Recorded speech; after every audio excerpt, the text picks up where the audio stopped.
Legal और financial और technical चीज़ों को देखने की बारी आती है तो उसमें इतना टाइम लगाते नहीं है, बोलते ये हमको समझ में नहीं आता। चीट होने से बचने के लिए गवर्नमेंट ने आपको पोर्टल दिया, हाँ प्लस ये भी बता रहे कि ओनली प्रोफेशनल रजिस्टर्ड ब्रोकर से ही आप व्यवहार करो। होता है ना सर, हाथी के दांत दिखाने के कुछ और खाने के कुछ। तो ये मेरा एक्सपीरियंस रहा है कि हर आदमी बोलता है कि हाँ मैं भी एक्सपर्ट हूँ रेरा का, लेकिन ऐसा नहीं होता। आपकी बात 100% सही है। रेरा को आके लगभग 10 साल हो गए। थोड़ा डेप्थ में जाएंगे ना तो कुछ आइडिया मिलता है।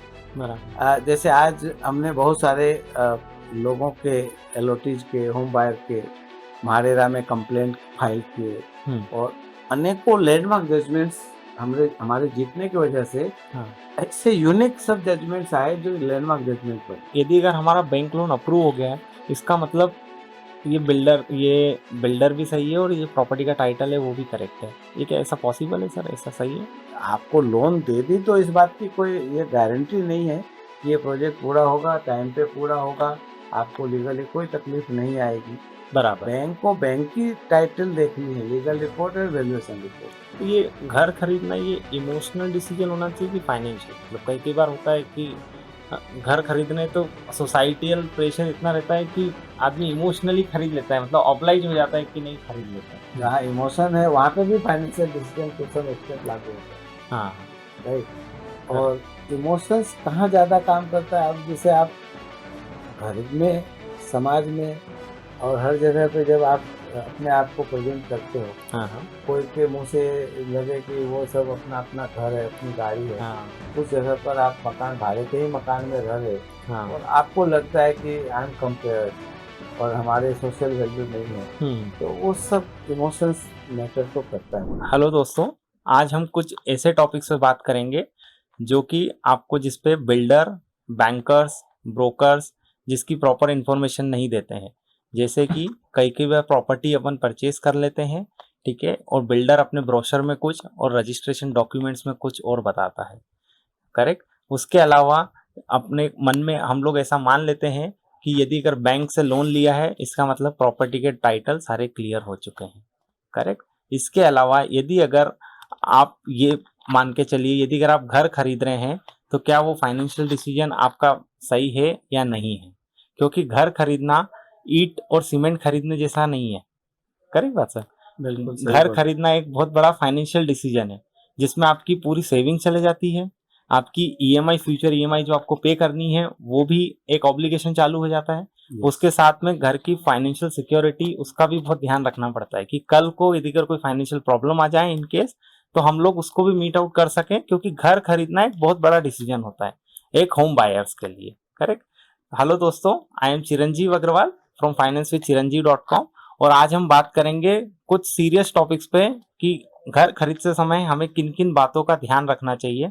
इसी चीज को मद्देनजर रखते हुए हमारे बीच में आज रेरा एक्सपर्ट्स, जो कि सीए में, मतलब सर की इतनी मल्टीपल डिग्री है, मतलब उसको बोलना ही मतलब गिनते चले जाओ, और एक्सपीरियंस भी सर का नॉट लेस देन 38 ईयर्स, मतलब सर को सीए बने 38 ईयर्स हो गए, मतलब मेरी उम्र भी नहीं है जितना सर का एक्सपीरियंस और तजुर्बा है।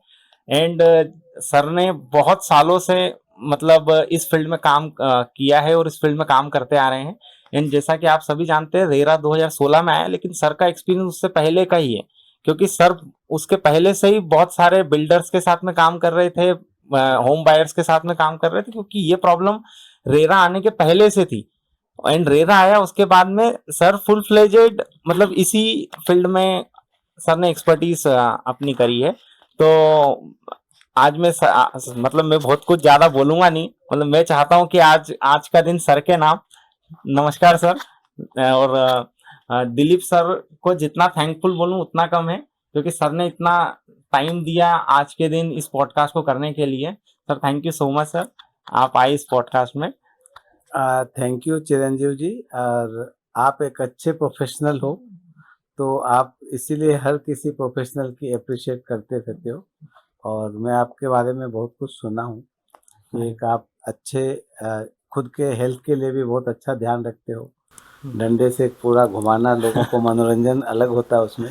करेक्ट। और पीएमएस की सर्विस इतनी अच्छी तरह से आप with knowledge, complete commitment, dedication के साथ रिसर्च करना, और फिर उसके सही राय के बेसिस पर खुद के या लोगों के पैसे लगवाना, तो उसमें होने वाली रिस्क कंपोनेंट काफ़ी कम कर देते हो आप।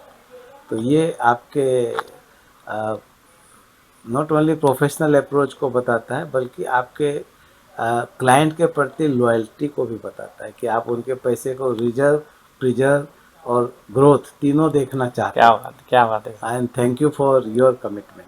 Thank you so much. आज का मौका आपने मुझे दिया, इसके लिए भी थैंक यू करेक्ट। कि मेरे अपने टॉपिक पर रेरा रियल इस्टेट, जो आज पूरी दुनिया को पता है कि पूरे इंडियन इकोनॉमी का 30% रेवेन्यू रियल इस्टेट से ही जनरेट होता है, क्या बात। यदि हम इकोनॉमी की बात करें तो।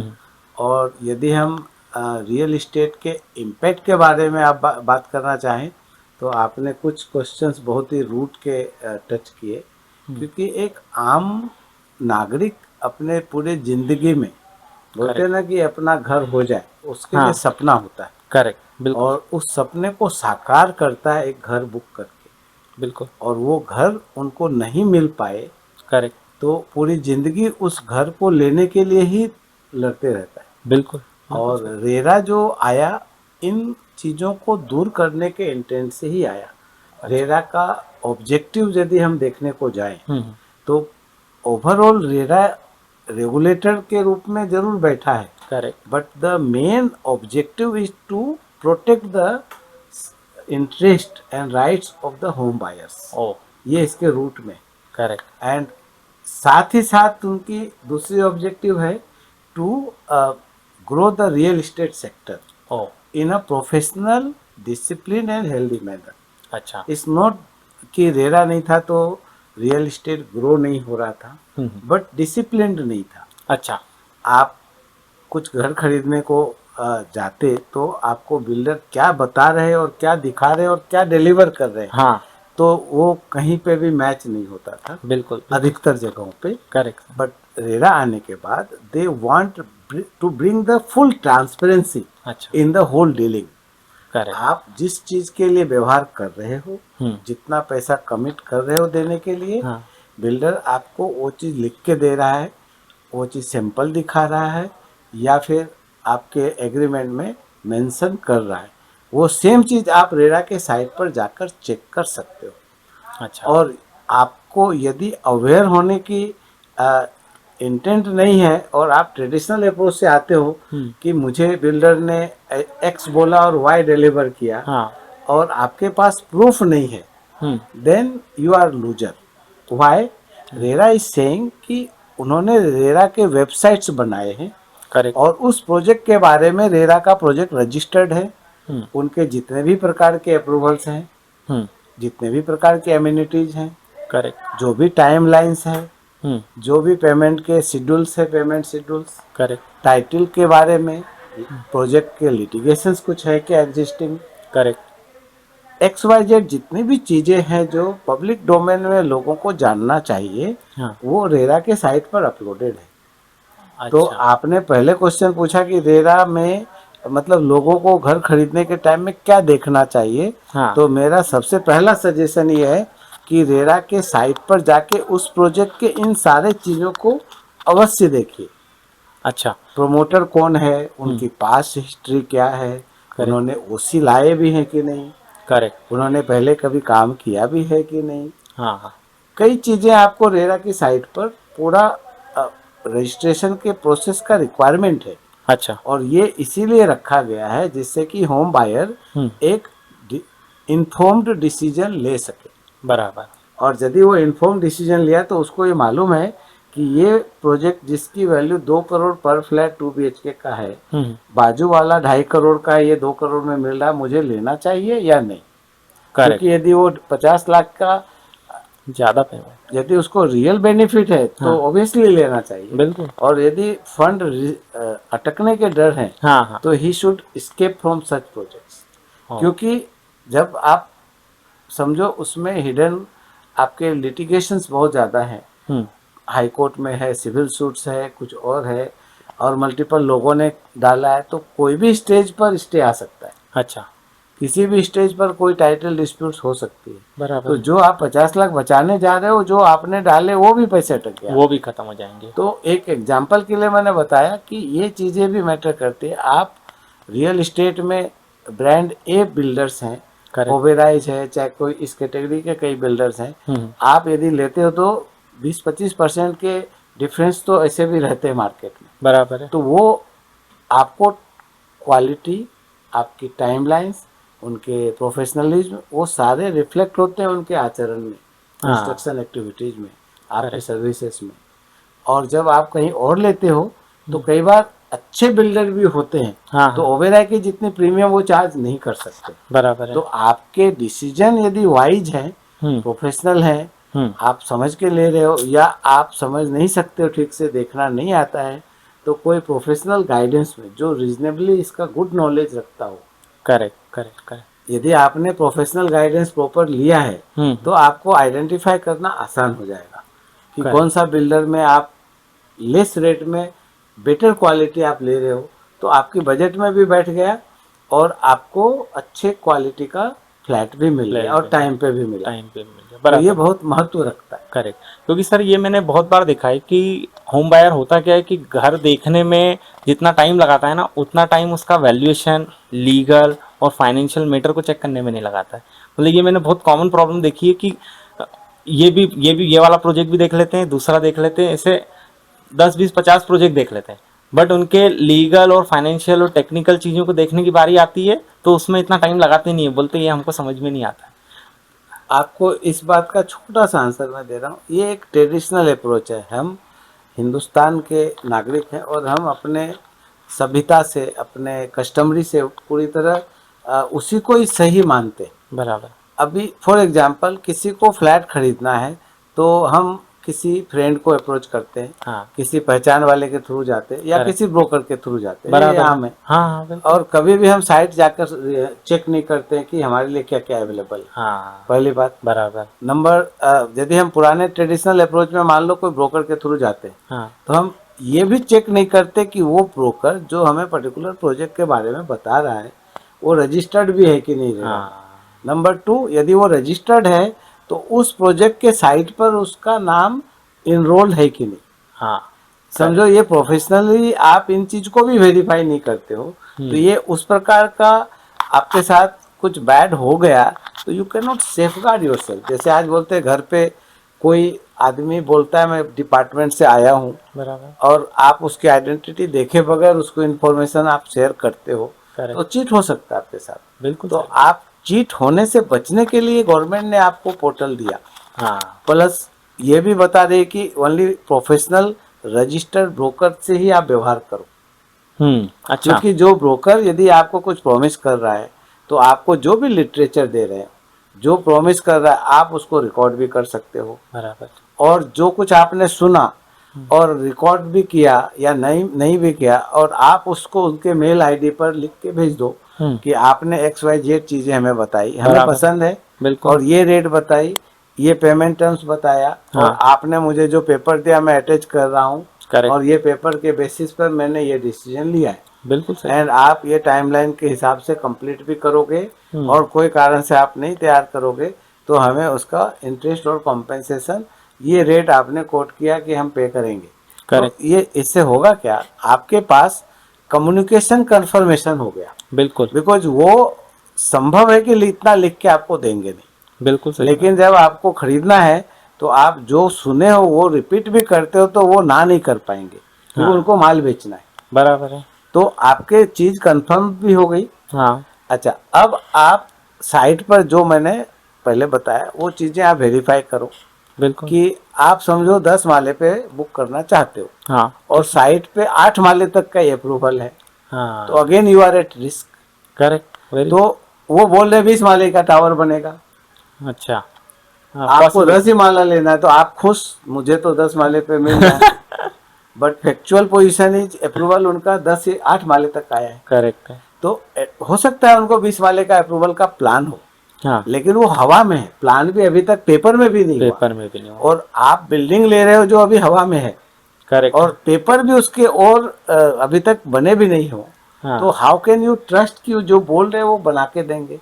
तो उस केस का इम्पैक्ट क्या है, जब भी आप मान लो रेरा में आपको कोई जो कमिट किया और वो कमिट फेलियर हुआ, तो आप रेरा में रिड्रेसल के लिए कंप्लेन फाइल कर सकते हैं। अच्छा। तो रेरा बोलेगी कि आपने रेरा के साइट के हिसाब से तो 8 माले का ही हमने अप्रूव किया था, करेक्ट। आप 10 माला कैसा खरीद सकते हो? हाँ। तो आपकी गलती से आप रेरा के केस में रिजेक्ट हो जाते हो। अच्छा। हालांकि समझा। बिल्डर ने भी फ्रॉड किया, हाँ। झूठ बोला या जो भी किया, करेक्ट। जिसका रजिस्ट्रेशन 8 माले तक की था, हाँ। वो 10 या 12 की मार्केटिंग किया और आपको चिपकाया, आपसे करेक्ट। पैसा निकाल लिया। बराबर। और बिल्डर फ्रॉड नहीं किया या गलती नहीं किया, ऐसी बात है नहीं, लेकिन आपको पब्लिक डोमेन में बेवकूफ बनना नहीं चाहिए था। हाँ। आपको कम से कम इन्फॉर्म्ड डिसीजन जो रेरा आपको प्रोवाइड कर रही है, you should at least grab those legal provisions.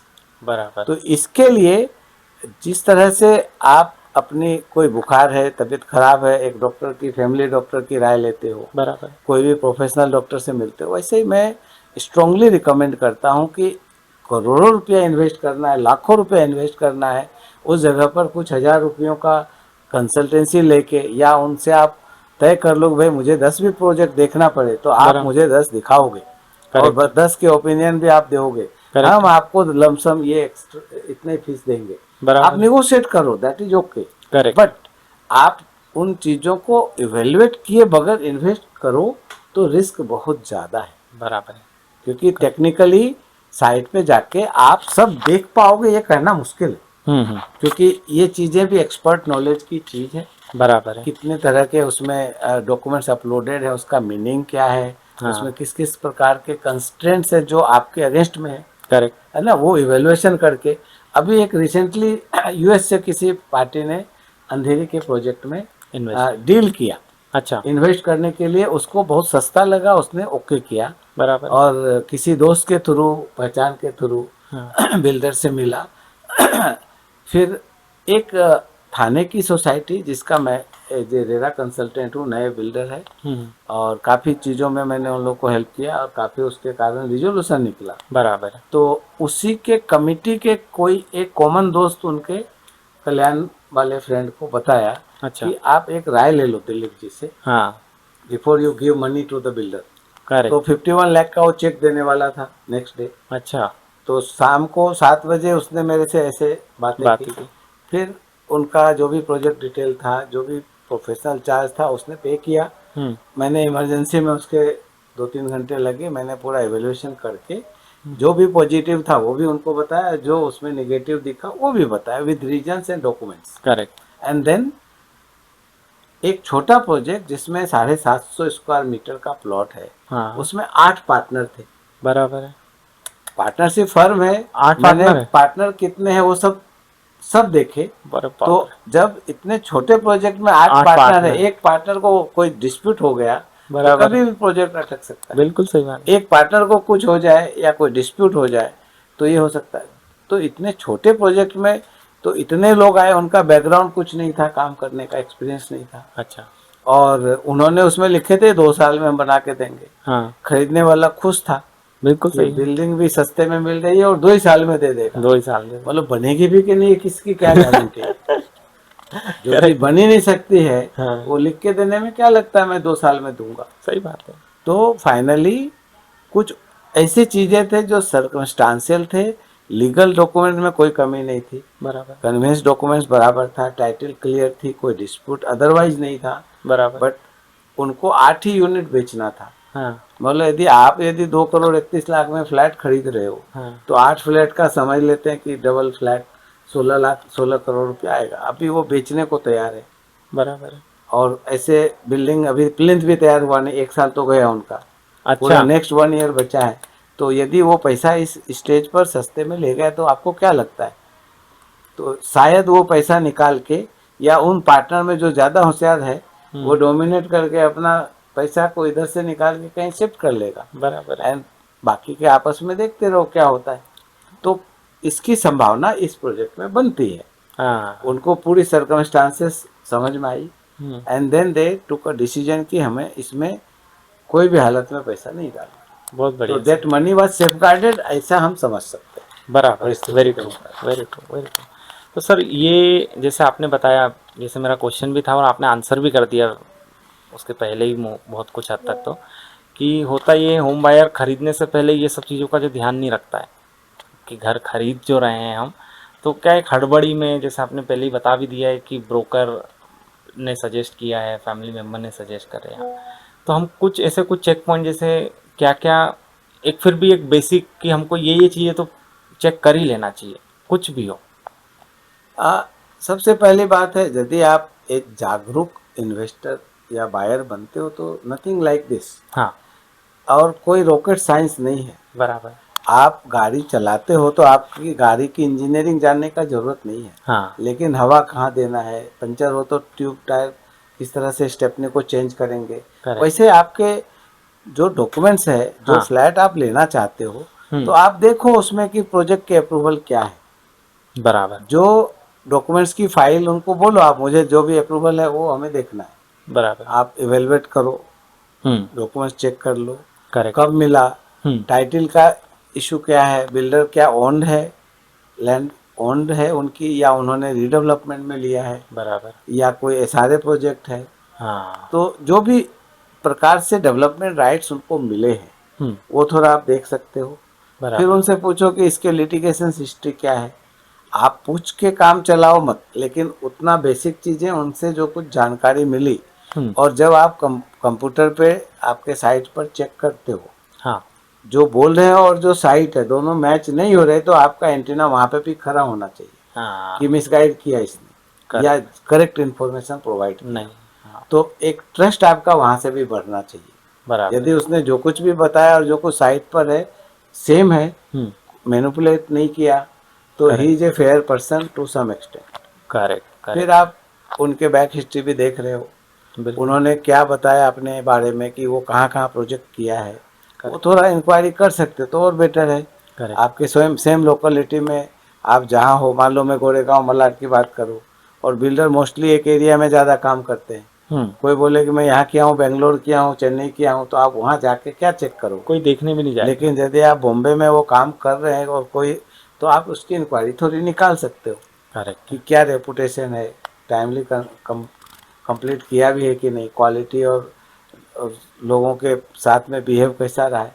तो that is how you can come to a conclusion from your angle. Correct. लेकिन लीगल जहाँ तक है, ये लीगल का डज नॉट मीन कि एक एडवोकेट ही उस चीज को करेंगे, हाँ। क्योंकि ये रेरा एक्सपर्टीज का काम है। अच्छा। बिल्डर, ये एडवोकेट भी यदि एक्सपर्ट है रेरा के, हाँ। Then obviously he can do correct thing, correct. He can give you appropriate guidance. क्योंकि सर हर आदमी बोलता है कि मैं रेरा एक्सपर्ट हूँ, मैं रेरा एक्सपर्ट हूँ, हर एडवोकेट बोलता है कि हाँ मेरे को भी आइडिया है सर रेरा का सब कुछ, मतलब हर आदमी एक्सपर्ट बनने की कोशिश करता है, लेकिन आता जाता कुछ नहीं है। मतलब मैंने इसीलिए, दैट्स द ओनली रीज़न कि मैं इस पॉडकास्ट में आपको लेके आया, क्योंकि होता क्या है सर, मतलब आपके जैसे लोगों का गाइडेंस मिलेगा तो जो हमारी कम्युनिटी है और जो व्यूअर्स हैं उन लोगों को ज़्यादा बेनिफिट मिलेगा, क्योंकि आपकी जितनी expertise, I don't think so कि होता है ना सर हाथी के दांत दिखाने के कुछ और खाने के कुछ, तो ये मेरा एक्सपीरियंस रहा है कि हर आदमी बोलता है कि हाँ मैं भी एक्सपर्ट हूँ रेरा का, लेकिन ऐसा नहीं था। आपकी बात 100% सही है। रेरा को आके लगभग 10 साल हो गए, और इस 10 साल में आ, ऐसा देखने को जाएं तो आपके डिस्टिंग्विश करने के तरीके हाँ। बहुत मुश्किल हैं। बराबर। क्योंकि कौन कौन, मैं भी बोलूँ कि मैं रेरा एक्सपर्ट हूँ, हाँ। और समझो आप भी कल बोलने लगो, करेक्ट। तो कैसे वो डिस्टिंग्विश करेंगे कि आप रियल में नहीं और मैं हूँ। हाँ। देखो, एक थोड़ा डेप्थ में जाएंगे ना तो कुछ आइडिया मिलता है। बराबर। जैसे आज हमने बहुत सारे लोगों के, एलओटीज के, होम बायर के म्हाडेरा में कंप्लेंट फाइल किए, और अनेकों लैंडमार्क जजमेंट्स हमारे जीतने की वजह से हाँ। ऐसे यूनिक सब जजमेंट्स आए जो लैंडमार्क जजमेंट बने। हाँ। तो आज कम्युनिटी को बहुत लाभ हो रहा है उस जजमेंट बराबर। को रेफर करके। करेक्ट। और कई बार मेरे को केस लॉज के साथ में मैं लोगों को जवाब देता हूँ, अच्छा। तो लोगों को समझ में आता है कि मैं रेरा एक्सपर्ट हूँ, बोलने की जरूरत मुझे बार बार पड़ ही नहीं सकती है। हाँ। मैं, मेरी भाषा में वो चीज़ें आती है जो उनको ज़रूरत है। करेक्ट है। और उन्होंने बुक किया है, पहले से बुक किया है, रेरा के पीरियड से भी पहले है, तो उस समय मोफा था महाराष्ट्र में। अच्छा। अब मान लो मुंबई में लोगों ने मोफा टेन्योर में खरीदा, तो उस समय के खरीदे हुए फ्लैट में रेरा लागू होगा कि नहीं।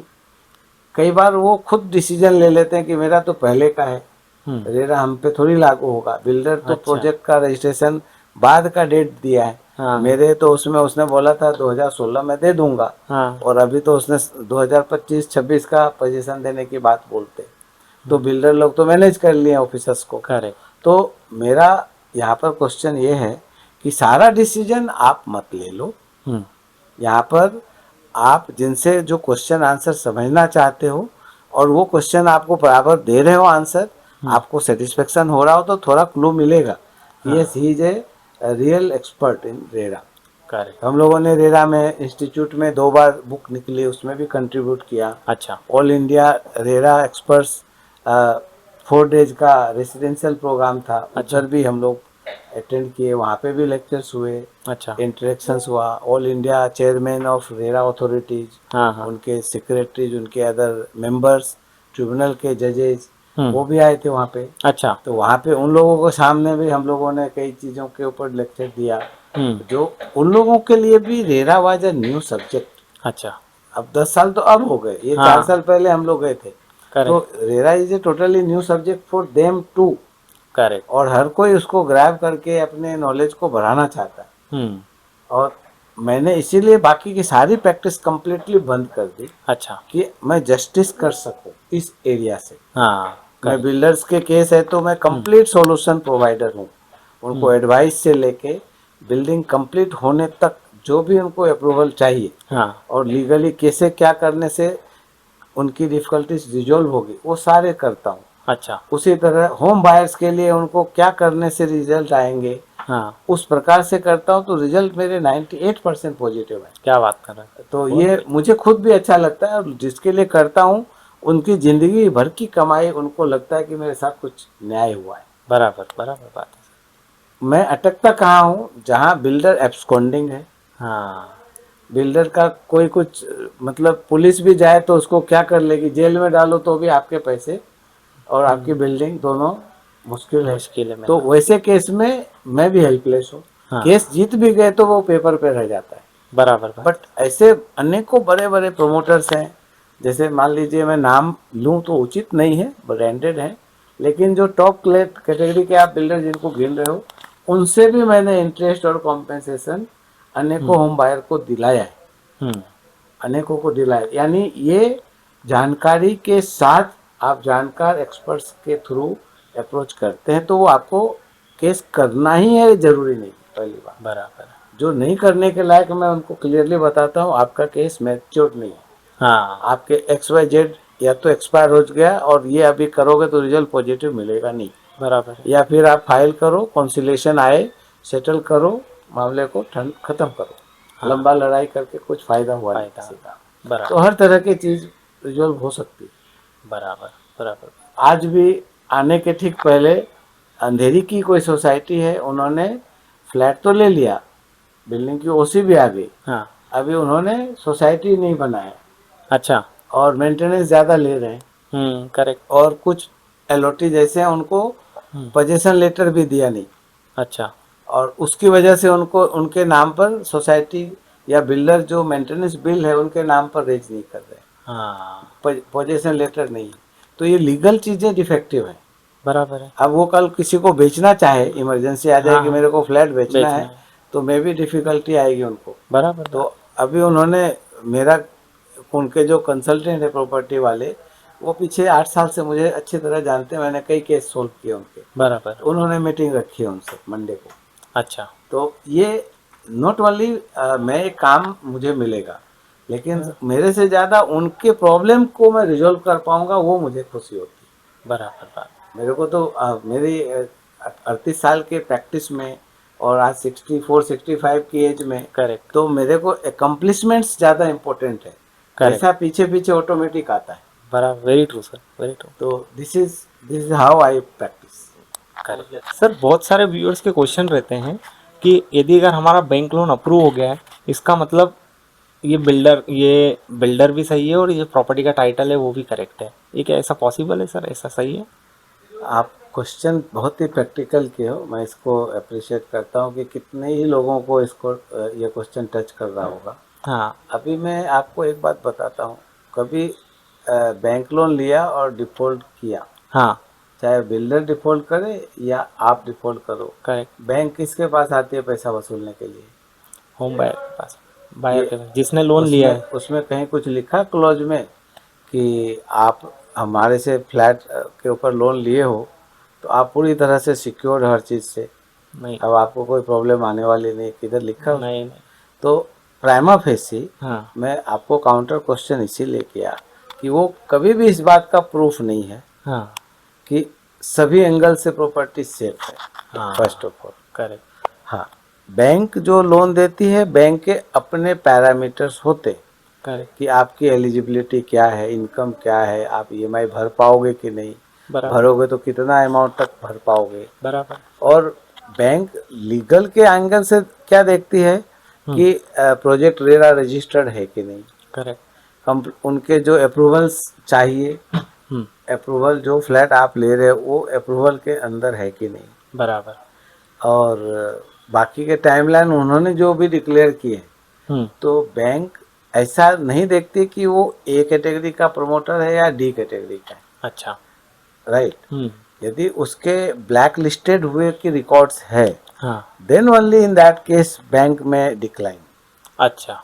उनके भी पास अपनी बैंक की हिस्ट्री होती है, करेक्ट। उनके भी बैंक के ऑल डेवलपर के कुछ ना कुछ पैरामीटर्स हुआ करते हैं, अच्छा तो वो उस एंगल से देखेगी तो वो बोलेगी इस प्रोजेक्ट में हम लोन नहीं दे सकते आपको, अच्छा। तो वो एक अलग पार्ट है। बट आपको लोन दे दी तो इस बात की कोई ये गारंटी नहीं है कि ये प्रोजेक्ट पूरा होगा, टाइम पे पूरा होगा, आपको लीगली कोई तकलीफ नहीं आएगी। बराबर। बैंक को बैंक की टाइटल देखनी है, लीगल रिपोर्ट और वैल्यूएशन रिपोर्ट। हाँ मतलब कई कई बार ऐसा होता है ना सर कि टू सम एक्सटेंट वो अच्छा इसलिए है हाँ कि कम से कम लीगल रिपोर्ट में जो प्रोजेक्ट के जो लीगल कंप्लायंसेस हाँ है, हाँ करेक्ट। तो वो एक्सटेंट में वो कवर होता है, मतलब टू वो सम एक्सटेंट। यस, मतलब वो बैंक पूरा चेक कर लेती है कि लीगल टाइट, जिस सर कई बार मैंने सुना है 20-25 साल पुराने रिकॉर्ड्स तक बैंक देखती है, चेक करवाती वो है। ऑब्वियस है, सर्च रिपोर्ट 30 इयर्स का होता है करेक्ट। ना। अच्छा बैंक इवन बिल्डर भी अपनी रेरा टाइटल सर्च रिपोर्ट यहाँ पे लगाते हैं उनके फॉर्मेट अच्छा में, हाँ तो वो भी 30 इयर्स का होता है। टाइटल का फ्लो है, हम्म आज किसके नाम पर है, वो सब उसमें लिखा रहता है। अच्छा और साथ में बिल्डर को एक अंडरटेकिंग भी देनी पड़ती है 500 रुपये के बॉन्ड पेपर पे हाँ कि प्रॉपर्टी की लैंड की टाइटल क्लियर है, अच्छा उसके लिए वो रिस्पॉन्सिबल है, वो देनी पड़ती है। अच्छा तो अब वो प्रोविजन ऐसा है जो रेरा के कायदे के अंदर है, अच्छा लेकिन साथ में रेरा ये भी बोलते हैं कि डिस्प्यूट है तो आप जितने भी कोर्ट मैटर्स चल रहे हैं हाँ उनकी भी चर्चा आप पोर्टल पे करो, अच्छा केस नंबर लिखो, कहाँ है, सिटी सिविल डिंडोसी कोर्ट है या सिटी का है या हाई कोर्ट का केस है या कोई और तरह का कंज्यूमर केस है या किस तरह के भी केस है। तो it means the moment those litigation details are there, हाँ तो आपने खरीदा उस दिन वो थे डिटेल्स, और बाद में उन डिस्प्यूट के वजह से वो एक्सेलरेट हुआ और प्रोजेक्ट में कुछ प्रॉब्लम आई, तो बिल्डर तो एक लाइन में एक बोलने वाला है उनके कंसल्टेंट कि हमने तो सब पोर्टल पे डाला था कि ये डिस्प्यूट है, अब वो डिस्प्यूट के कारण प्रोजेक्ट हेल्ड अप हुआ, प्रोजेक्ट नहीं हो पाया, तो इट्स नॉट माय फॉल्ट। वो तो अपना डिफेंस भी करने वाला है। अच्छा तो आप एज ए बायर आपको उसके सीरियसनेस को ध्यान में रख के कॉल लेना चाहिए कि अच्छा how serious is the complaint और the litigation against the project. Correct. काफ़ी कुछ इस पे डिपेंड करता है कि how much risk you can take. एक होम बायर यदि उसके पास पूरी ज़िंदगी की कमाई है हाँ और वो पैसा इसमें डालना चाह रहा है और लिटिगेशंस मल्टीपल हों, बराबर। तो मैं तो सजेस्ट नहीं करूँगा उसको इसमें जाने के लिए।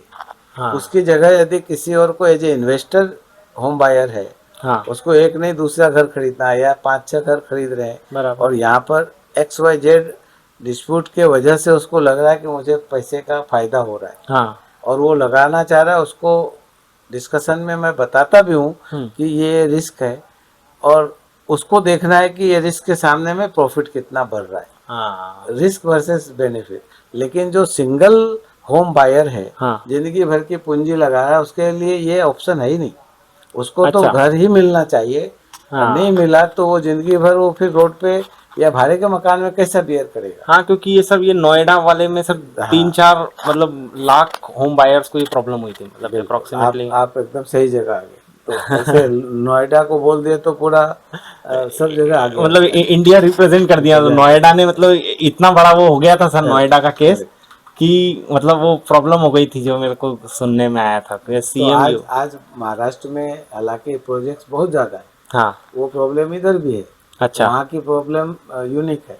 हाँ वहाँ पे कोई भी बिल्डर है तो वही जो आप बता रहे हो, हजारों लाखों लोग सफ़र करते हैं। बराबर है। यहाँ पर ऐसे प्रोजेक्ट्स है जो फेज में एनरमेओर में 54,000 प्लस प्रोजेक्ट रेरा में रजिस्टर्ड है। अच्छा, और ऑल इंडिया में समझो 54 मल्टीप्लाई 2 करते हो डबल, हाँ हाँ तो हाँ, ऑल इंडिया में इतने भी नहीं। तो इट अच्छा, मीन्स अकेले Maharashtra leading the whole real estate industry. ओ हो, सेकेंड स्थान मेरे को लगता है नोएडा ही होगा। अच्छा ऐसे, ओ तो फिर इसके कारण, and Bombay is a disciplined metropolitan, और काफ़ी कानून के एक्सपर्ट्स, हाँ, सीनियर एडवोकेट्स, हम्म काउंसिल बहुत ही इंटरप्रेट करते हैं और डीपली इसको रिप्रेजेंट भी करते हैं। हम्म, तो यहाँ के कानून में यदि कोई भी चीज़ की कमी नज़र आती है हाँ हाँ तो आदमी को उस चीज़ की जानकारी के साथ ही इन्वेस्ट करना चाहिए हाँ, और अपनी पोजीशन को देख के करना चाहिए। अच्छा, करेक्ट करेक्ट करेक्ट। यस। लेकिन सर दूसरा क्वेश्चन जो मेरा था कि सर जैसे कई बार होम बायर के क्वेश्चन रहते हैं, इसके साथ में मैं एक और क्वेश्चन बाद में ऐड करूँगा फिर, कि अंडर कंस्ट्रक्शन प्रोजेक्ट में रुपया डालें कि सर कंप्लीटेड प्रोजेक्ट में, मतलब क्योंकि एक लालच रहता है अंडर कंस्ट्रक्शन में, बिल्डर एक लालच देता है कि भैया ये मैं अभी कम रेट में दे दूंगा आपको, फिर ये 3-4 साल में जब बन जाएगा तो इसके रेट बहुत ज़्यादा अप्रिशिएट हो जाएंगे, और ये बहुत कॉमनली देखा भी गया है, मतलब सारे व्यूअर्स भी इसी यही सारी चीज़ें एक्सपेक्ट भी करते हैं कि इस चीज़ पे भी कुछ आपके व्यू। चिरंजीव जी, आपका ये क्वेश्चन मैं इस तरह से रिलेट करता हूँ कि बहुत ही वैलिड और प्रैक्टिकल क्वेश्चन है, हम्म, कुछ भी गलत नहीं है इसमें। बराबर, और बायर भी यदि अंडर कंस्ट्रक्शन में इन्वेस्ट करता है या ओसी आने के बाद डायरेक्ट उसमें पोजीशन के साथ में परचेज करता है, तो ये उसका फेयर डिसीजन है। अच्छा, उसका decision, again I can come back to the root point, यदि वो ओसी वाले प्रोजेक्ट में लेता है तो ऑब्वियस है कि completed with no dispute a kind of thing. Correct, आज वो डायरेक्टली घुसने के पोजीशन में है, और जब अंडर कंस्ट्रक्शन में लेते हैं तो उनको एक दिए हुए टाइम फ्रेम में बिल्डिंग बनेगी तब उनको पोजीशन मिलेगा। बराबर है, तो ये कैलकुलेटेड रिस्क और evaluation of having the project getting complete, हाँ, ये उनके इस वाइज कैलकुलेशन को ध्यान में रख के डिसीजन लेना चाहिए। अच्छा, समझो आज मान लो 3 साल में प्रोजेक्ट तैयार होगा, हम्म, तो एक तो लेने वाला आदमी कौन है, हाँ, उनकी सैलरी क्लास है या मीडियम क्लास का, उसकी इनकम में से एक हिस्सा वो इंस्टॉलमेंट का पे कर सकता है, धीरे धीरे घर हो जाएगा। बराबर, एक साथ में घर 2 करोड़ 1.5 करोड़ उसके पास शायद ना हो, हाँ, तो करेक्ट, ये भी चैलेंज होता है, तो वो भी उसको देखना है। बराबर, प्लस बिल्डर यदि उन्होंने इवेल्युएट किया है rest of the thing are reasonably good, तो 3 साल है तो 4 साल, कभी तो घर वो रीजनेबल टाइम में बनेगा। ऐसा नहीं कि 10 साल बनेगा नहीं या बराबर, पूरी तरह से इंस्टॉल्ड होगा। करेक्ट, तो ये सिम्टम्स हैं जो एक्सपर्ट्स के थ्रू उनको क्लैरिटी मिल सकती है और उसके ऊपर उनको डिसीजन लेना चाहिए। अच्छा अच्छा, करेक्ट है। लेकिन सर एक और बहुत कॉमनली देखा गया है कि बिल्डर कमिट तो करते हैं कि प्रोजेक्ट हम 4 साल में कंप्लीट कर देंगे, 3 साल में कंप्लीट कर देंगे, लेकिन सर भले ही रेरा आ गया है, लेकिन कई बार ऐसा भी देखा गया है कि बिल्डर प्रोजेक्ट टाइम पे कंप्लीट नहीं होता है। तो इस केस में होम बायर्स के पास में क्या क्या रेमेडीज है, क्योंकि सर रेरा तो होम बायर्स को ही प्रमोट करता है, इन्वेस्टर को भी नहीं करता है। आपका क्वेश्चन प्रैक्टिकली बहुत वैलिड है।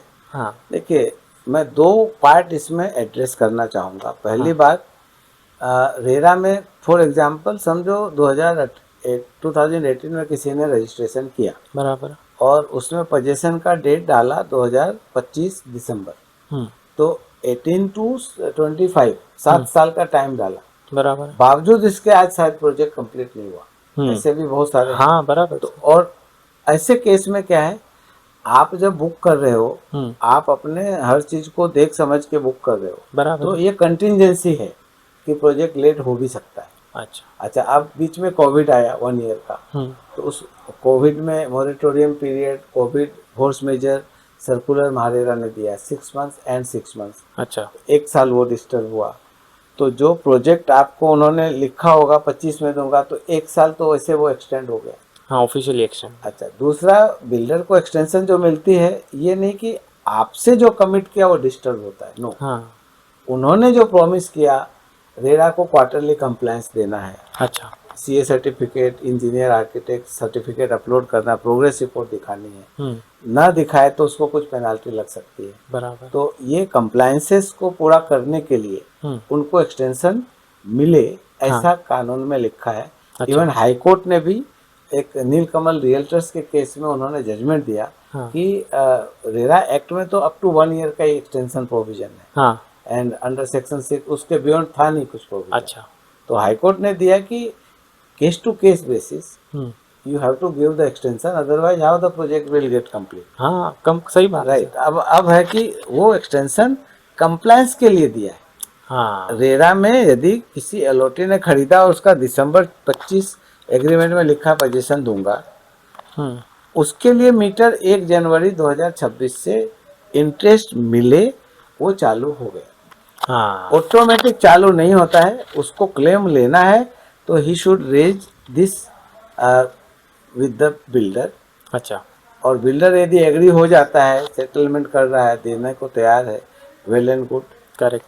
एंड बिल्डर कोऑपरेट नहीं करता है, then allottee should file a complaint against the builder. अच्छा।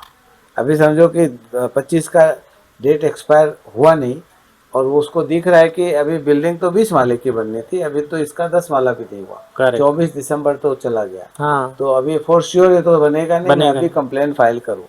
तो मैं आपको वो चीज़ बता रहा हूँ जिसमें अनेकों एडवोकेट्स के और अनेकों लोगों ने जो कंप्लेन फाइल किए वो रिजेक्ट हो गए। तो रेरा का प्रोविजन ये बोलता है कि if the promoter defaults in delivering the possession in the specified time with OC, तो वो 25 का पीरियड आया नहीं, तो they did not default until that period is over. Your cause of action doesn't come. अच्छा। तो you should file after appropriate time, first thing. Second, कुछ cases ऐसे भी थे कि बिल्डर उनको इंटीमेट कर रहे हैं कि प्रोजेक्ट ऐसे ऐसे सीमेंट नहीं मिला, बालू नहीं मिली, या हमारे अप्रूवल में डिले हो गया, and please give your consent that you are aligned with the delay. अच्छा। और आपने लिख के दे दिया जो बोला सो, और उस समय आप जब कंसेंट दे रहे हो कि हमने डिले होने को एग्री कर लिया, तो then you are losing your right to claim the interest. Correct. तो आपको केयरफुल रहना है कि हम क्या साइन कर रहे हो और क्या साइन नहीं कर रहे। बराबर बात। यदि आपने साइन नहीं किया और बिल्डर कुछ भी भेज रहा है आपको, yet you can safeguard your interest. अच्छा। Based on the facts and the circumstances, हम लोग काफ़ी Supreme Court, High Court, tribunal के जजमेंट का सहारा लेके केस बिल्टअप करते हैं और पॉजिटिव ऑर्डर्स मिले। हाँ, मैंने जैसा बताया 98% में। तो एक्ट प्रोविजन के हिसाब से एलओटी को इस तरह सेफगार्ड करता है कि they are the innocent people, correct, they are least aware about the various real estate provisions. RERA is one of the act. Correct. उसके अलावा बहुत सारे एक्ट हैं जो रियल एस्टेट बिल्डर्स के ऊपर लागू होते हैं। ऐसा? तो बिल्डर के उन लॉ के बारे में बेचारा होमबायर क्या जाने। सही बात है। तो एक्ट में जो कुछ भी अलग अलग एक्ट्स में है, बिल्डर का एग्रीमेंट 150 पेज का रहता है। बराबर। उनके लैंग्वेज को पढ़े लिखे लोग को नहीं समझ में आते कि क्या लिखा है। सही है। बराबर। तो एक होम बायर सिंपली उसके ऊपर साइन ही करता है। करेक्ट। राइट। तो इवन सुप्रीम कोर्ट में भी कई बार ऐसे जजमेंट्स हैं और वो लागू हुए लोअर कोर्ट्स में कि बिल्डर ने कुछ ऐसे क्लॉजेज डाले हैं जो सिर्फ एंड सिर्फ उसके बेनिफिट के लिए। अच्छा। तो then court says unilateral clauses can not bind the home buyers. And वहाँ से वो रिलीफ उनको उनके फेवर में हो सके वो मिलती है। अच्छा। तो कई बार होम बायर्स बोलते हैं कि नहीं नहीं, बिल्डर तो सब कुछ लिखा के एग्रीमेंट में ले लिया, अभी हमारा क्या, तो डिले कर सकता है, इनसे फाइट करके कुछ फायदा नहीं। बराबर। ये उनकी सोच को बदलनी पड़ेगी, बिकॉज देश बदल चुका है। कानून सख्त हो चुके हैं, कानून में काफ़ी बड़े बदलाव आए हैं, कानून में नए नए कोर्ट, रेरा कोर्ट एकदम न्यूली क्रिएटेड बॉडी है अच्छा और बराबर। उनके कानून कायदे नए एक्ट के एकदम सख्त है। Within time limit, reasonable time orders आ रहे हैं और एलओटीज का बहुत बड़ा प्रोटेक्शन हुआ है। हजारों हजार 34,000 कंप्लेन महाराष्ट्र में फाइल हुए, और जिसमें से करीब 28,000 प्रोजेक्ट कंप्लेंट्स का ऑर्डर आ चुका है।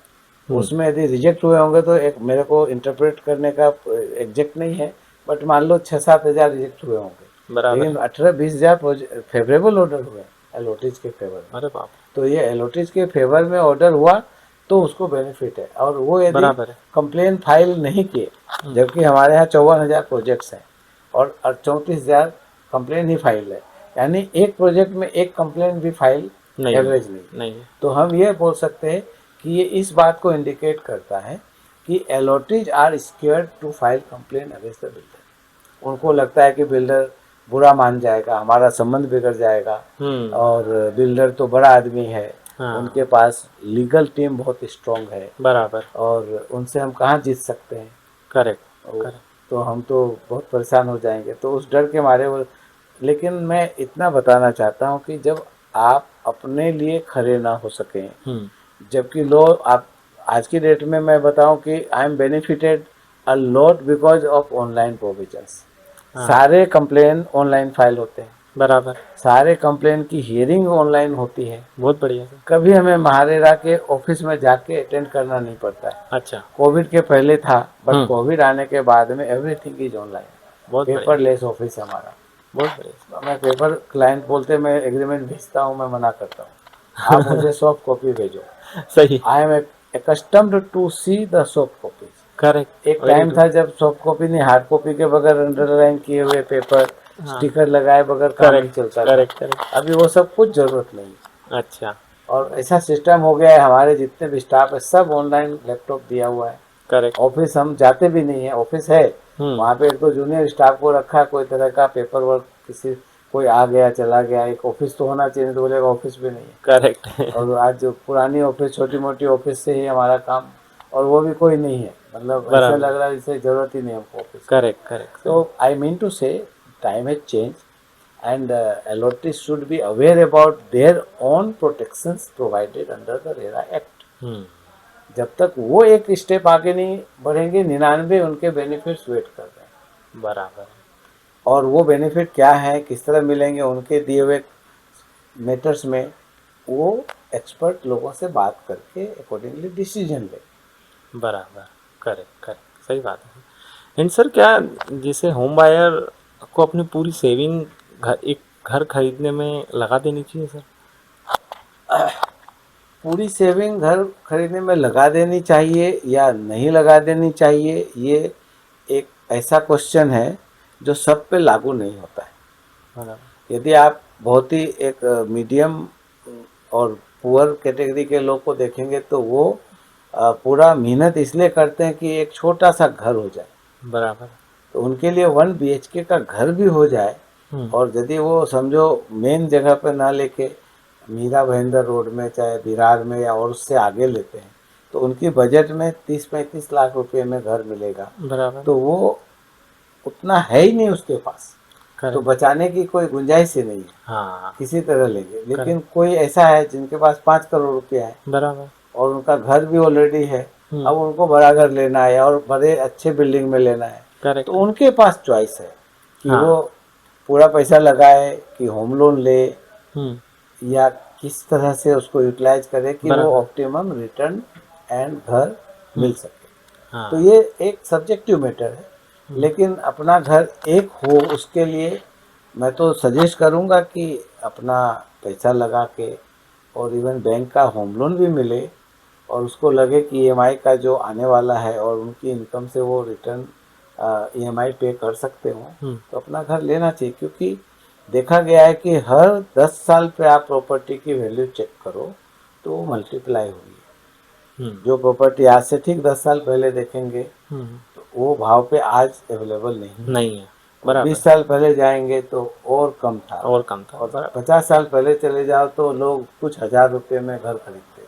बराबर। तो ये वैल्यू कोई आज के लिए नहीं है, ये एक रेशियो बता रहा है कि आपका अपना घर होगा तो आने वाले टाइम में बढ़े हुए रेट पर आपको रेंटल कॉस्ट बहुत होने वाली है। हाँ आपकी कोई भी मजबूरी आ गई कि इनकम कम ज़्यादा हो गई तो बराबर। एटलीस्ट अपना घर तो है आपके पास। हाँ बैंक का लोन पे कर रहे हो तो धीरे धीरे वो घर आपका अपना होता जा रहा है। करेक्ट। तो इट्स माय सजेशन कि एक घर हो सके ऐसी कोशिश जिनके पास नहीं है करनी चाहिए। बराबर, मतलब एक घर होगा तो मतलब आपको एक मेंटल पीस रहता है कि कहीं कुछ यस, हुआ तो वहां पे चल के वहाँ आ कोई सकते। कंप्रोमाइज़ नहीं है। कॉम्प्रोमाइज नहीं है। आपको शेयर में लगाना जरूरी है ऐसा नहीं है। बराबर घर है। होना एक नीड है। हर करेक्ट। आदमी की रोटी कपड़ा और मकान ये बराबर है। बेसिक नीड है। Very true sir. It's not compromisable. Correct. अपना घर है एक ईंट आप लगाते हो या खिला ठोकते हो ना तो बाहर से आदमी आता है 200 रुपया लेके जाता है। हाँ लेकिन अब जब अपना घर हो गया तो आप एक प्लान्ड वे में जो भी काम करना हो एक साथ खर्चा करके फिर आप 2-5 साल तक निश्चिंत हो सकते हो। बराबर तो बराबर। ये आपका मेरे को लगता है कि सब्जेक्टिव मैटर है हम्म। एंड अकॉर्डिंगली लोगों का अपना डिसीजन होता है। बराबर। लेकिन सर एक और चीज़ है कि घर क्या हमें रेंटल यील्ड के पर्पज से खरीदना चाहिए क्या? जैसे एक घर है मेरा ऑलरेडी, अब मैंने एक घर और खरीद लिया कि चलो मेरे को कुछ रेंटल इनकम आ जाएगी उससे, तो मैं खरीद लेता हूँ। देखिए ये काफ़ी हद तक लॉजिकल है।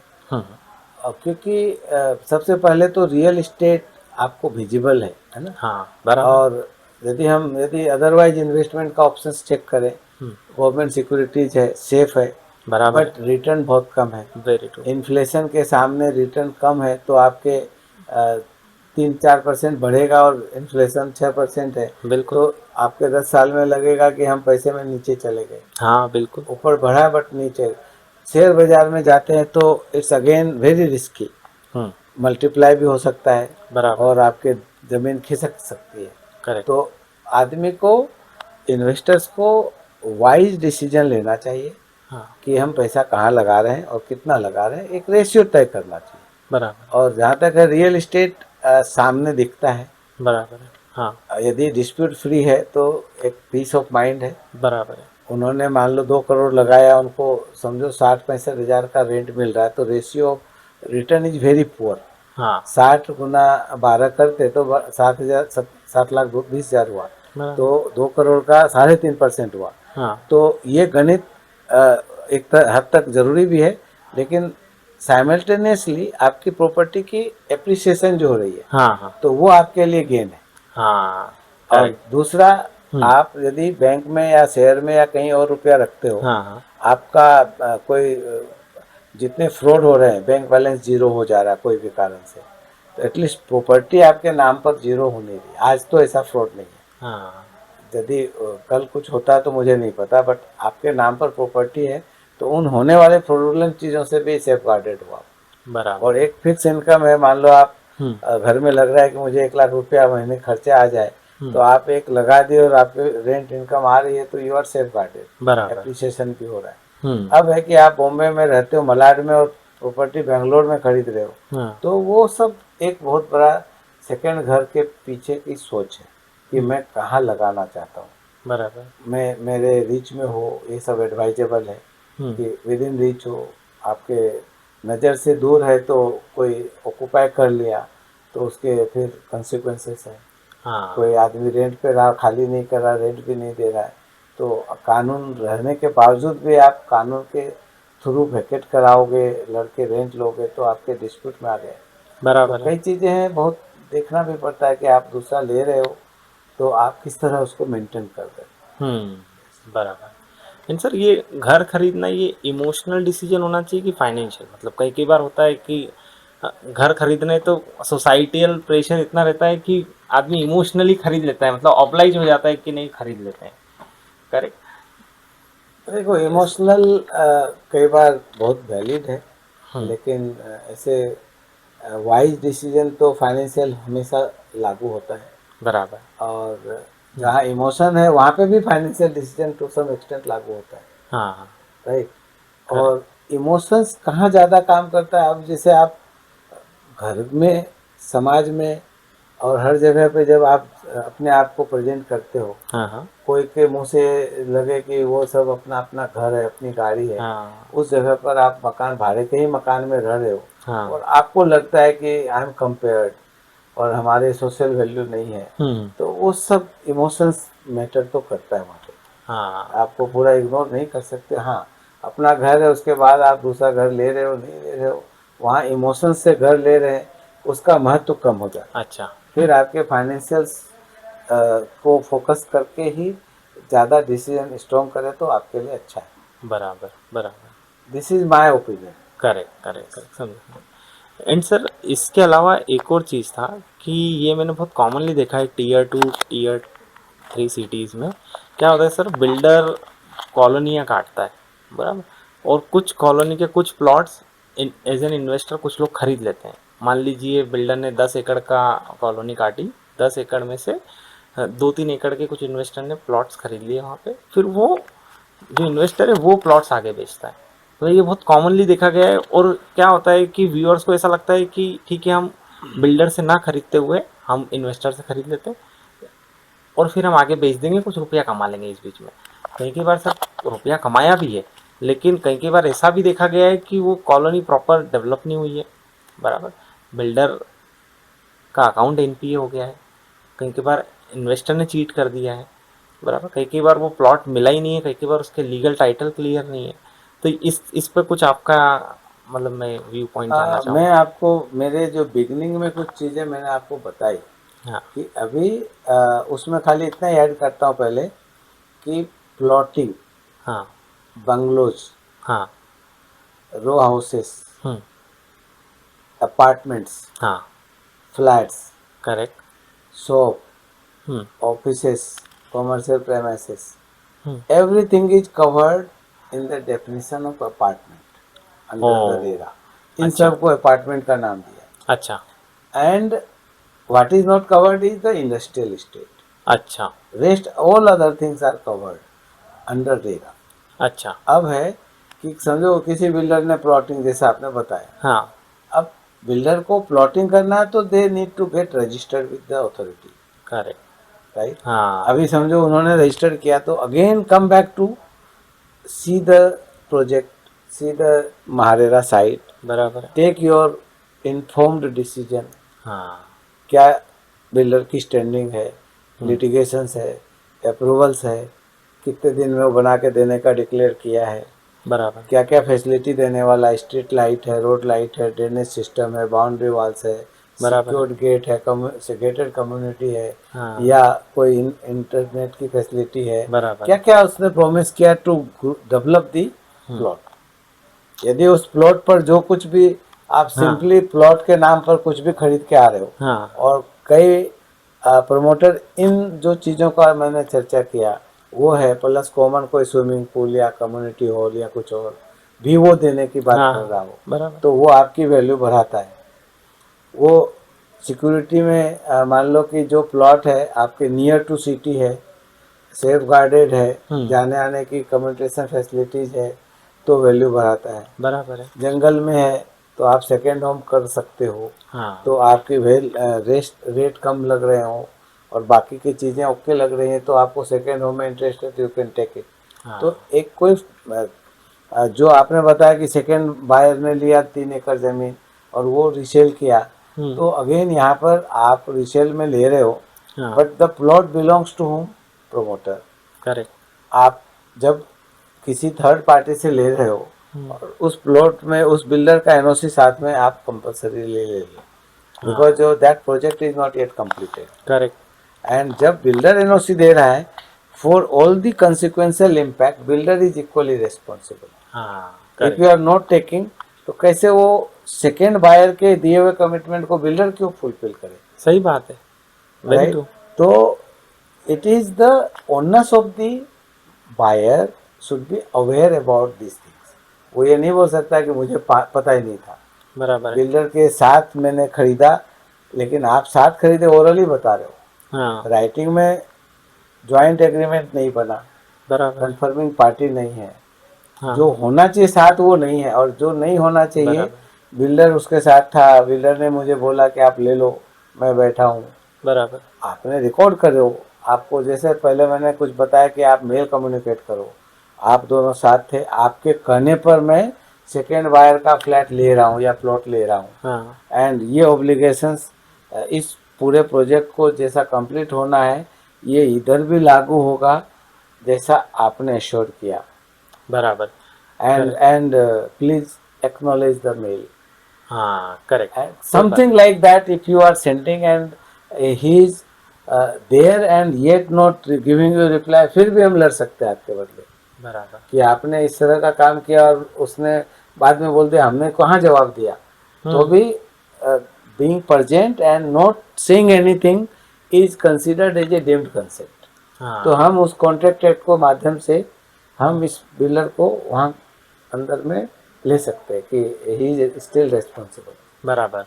क्योंकि सर होता क्या है कि जब होम बायर जब खरीदता है एज एन इन्वेस्टमेंट पर्पज से, तो कई कई बार सर उनको प्लॉटिंग भी नहीं मिलती है. मतलब कौन सा प्लॉट आपका रहेगा ना इतने बड़े प्रोजेक्ट में, उनको ये भी नहीं पता रहता कि हमारा प्लॉट कौन सा है. बस वो रुपए दे देते हैं, अपना एक टोकन अमाउंट बस बुक हो गया है कि हाँ आपके नाम से इतने बाय इतने स्क्वायर फीट का ये हमने बुक कर दिया, लेकिन एक्चुअल एरिया भी नहीं पता रहता नहीं, उनको. तो आप जैसी बात कर रहे हैं ना तो हाँ. ये वैसा जैसा रेरा के पहले था. हाँ कैसे था, इफ यू आर बाइंग, आपको समझो उस समय 1 करोड़ का फ्लैट है तो हाँ. आपको 50 कैश लगेगा अच्छा. और 50 में एग्रीमेंट होगा. हाँ हो गया, खुल्लम खुल्ला था डील. बराबर. कभी 50 है, कभी 60 कैश है, कभी 40 कैश है. हम्म. बट ये था. आज की डेट में ये रेशियो नेग्लिजिबल हुआ या बहुत कम हो गया. अच्छा. राइट. तो आज की डेट में डिमोनेटाइजेशन का भी इफेक्ट है. बराबर. प्लस कई लोग बोलते हैं हमको होम लोन लेना है, हाँ मेरे बजट में इतना लोन बैठेगा, इतना % मैं देने वाला हूँ. तो बराबर. ये सब चीज़ें उसमें कवर होती है. तो कई कारण है जो कैश कंपोनेंट बहुत कम हो गया है. अच्छा. और यदि आप कैश कंपोनेंट पे करते हैं तो it is your responsibility that आप क्लेम रेरा में तो नहीं कर सकते because they don't want to promote such kind of transactions. Number 1. हाँ नंबर 2, कैश बोल ही दिया तो वहाँ पे आपके बुक्स में भी नहीं है पे किया हुआ, इनके बुक्स में रिसीव नहीं है. बराबर है. जब आप चेक और आरटीजीएस या और कोई मेथड से पे करते हो तो you are getting the money received. Correct correct. Very good. इसीलिए एक तो वो अवेयर होना चाहिए, हो सके जहाँ तक इन चीज़ों से दूर होना चाहिए कैश हाँ. ट्रांजेक्शन से. अच्छा. नंबर 2, आप ले रहे हो तो अगेन एक जानकार आदमी के थ्रू लो. यदि आप नहीं जान रहे हो कि मैं खरीद रहा हूँ, बिल्डर जो दे रहा है सबको बोल रहा है कि मैंने देखो ऐसा लिख के दिया है, बराबर. आपको भी दे रहा हूँ, ना कोई प्लॉट नंबर है, ना हाँ कोई आपको पता है कि मैं कौन सा हिस्सा खरीद रहा हूँ, correct. Then obviously there is a defect. हाँ. From your particular angle it's a defect. आपने ले लिया और इनोसेंटली ये सब गलतियां हो गई तो immediately reach to a proper consultant and file redressal complaint. अच्छा. रेरा विल एड्रेस इट हाँ. Because promoter cannot do unfair practice. Under section 7 subsection 1 clause C define few practices which are not fair. अच्छा. It can be fraudulent activity, पैसा ले लिया गायब होने वाला है, बराबर है.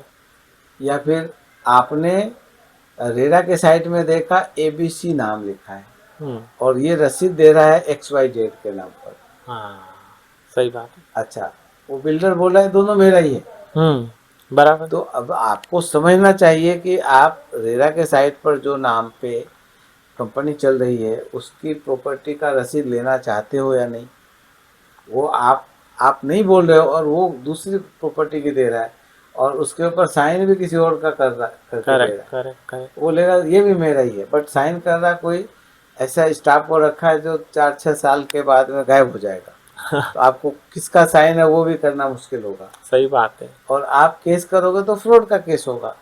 रेरा बोलेगी आपने तो किसी XYZ से खरीदा माल which is not registered with RERA and there was no complain of source complain. Registered project का कंप्लेन वो भी नहीं. तो now you can't get relief with the registered project. बराबर. लेकिन सर कई बार क्या होता है, सॉरी सर इंटरप्ट कर रहा हूँ आपको, लेकिन कई बार क्या होता है कि जो होम बायर हैं वो रेरा रजिस्ट्रेशन के पहले, क्योंकि उनको ऐसा रहता है कि अगर हमने आज नहीं खरीदा तो जिस रेट में आज मिल रहा है ये रेट चले जाएगा.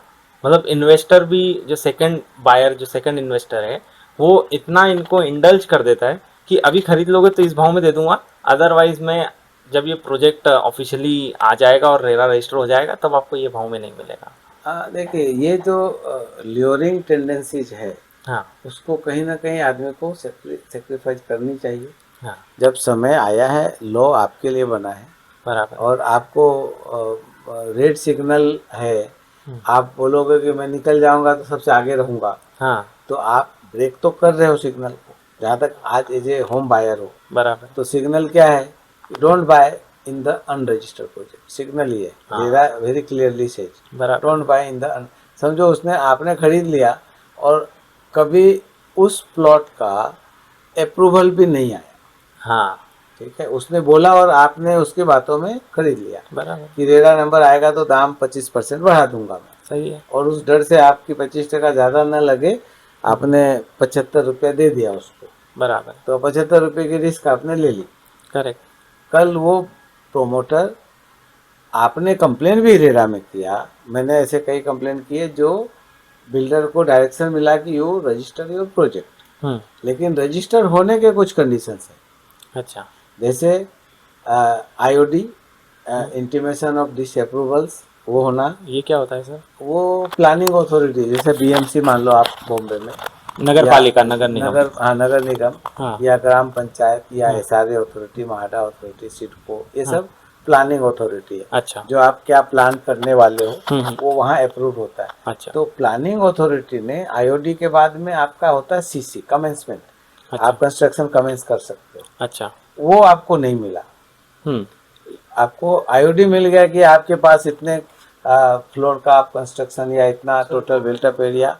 आपने ये क्वेश्चन पूछा कि प्री लॉन्च, हाँ जिसको अप्रोप्रिएट वर्ड बोले, बिल्डर बोल रहा है कि रेट बढ़ जाएगा, बराबर है। ब्रोकर या आप उनके कंसल्टेंट लोग आपको कन्विंस, या होम बायर को कन्विंस कर रहे हैं कि ये अभी जो भाव दे रहा है हाँ। ये 25% बढ़ जाएगा और रजिस्ट्रेशन होगा रेरा में। बराबर है। अब आपको मन में हलचल है कि यार 25% लेना तो है ही है, बराबर है। बिल्डर का नाम भी है, बहुत से लोग ले रहे हैं, मैं भी ले लेता हाँ हूँ। वही वही। तो अब आपके लिए लोग तो यहाँ 140 करोड़ है, करेक्ट है। लोगों की कोई कमी नहीं है, और भीड़ में आप जा रहे हो या आप अपने इन्फॉर्म्ड डिसीजन ले रहे हो। लॉ बना है, लॉ के अंदर दायरे में काम करेंगे तो लॉ प्रोटेक्ट करता है।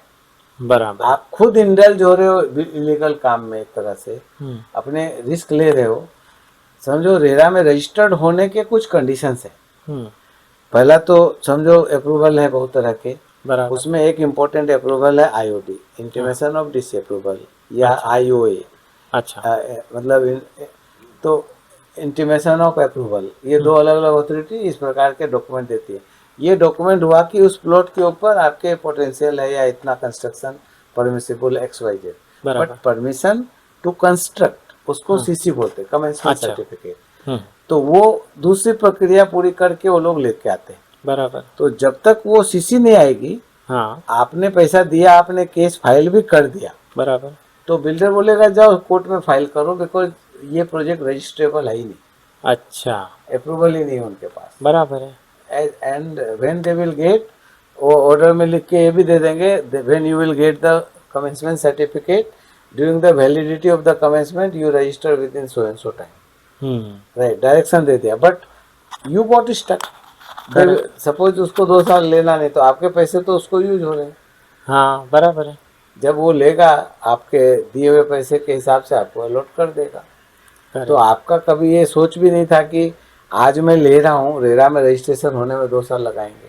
अरे बाप रे। समझ गए? तो आई मीन टू से आपको as a home buyer be smart and go as per the law, and जो प्रॉपर जानकार हैं कम से कम उससे आप राय लेके काम करो। हाँ, क्योंकि सर होता क्या है कि जब रुपए देने की बारी आती है, मान लीजिए कंसल्टेंट को 5-10 हज़ार रुपये, 20,000 रुपये, XYZ जो भी छोटा अमाउंट है, एक ये मैंने जनरल टेंडेंसी देखी है सभी में कि ये छोटे अमाउंट नहीं छूटते, लेकिन लाखों रुपए, करोड़ों रुपए वन शॉट में बिल्डर्स को दे देना अनअप्रूव्ड प्रोजेक्ट में, मतलब जस्ट बिकॉज ऑफ लालच।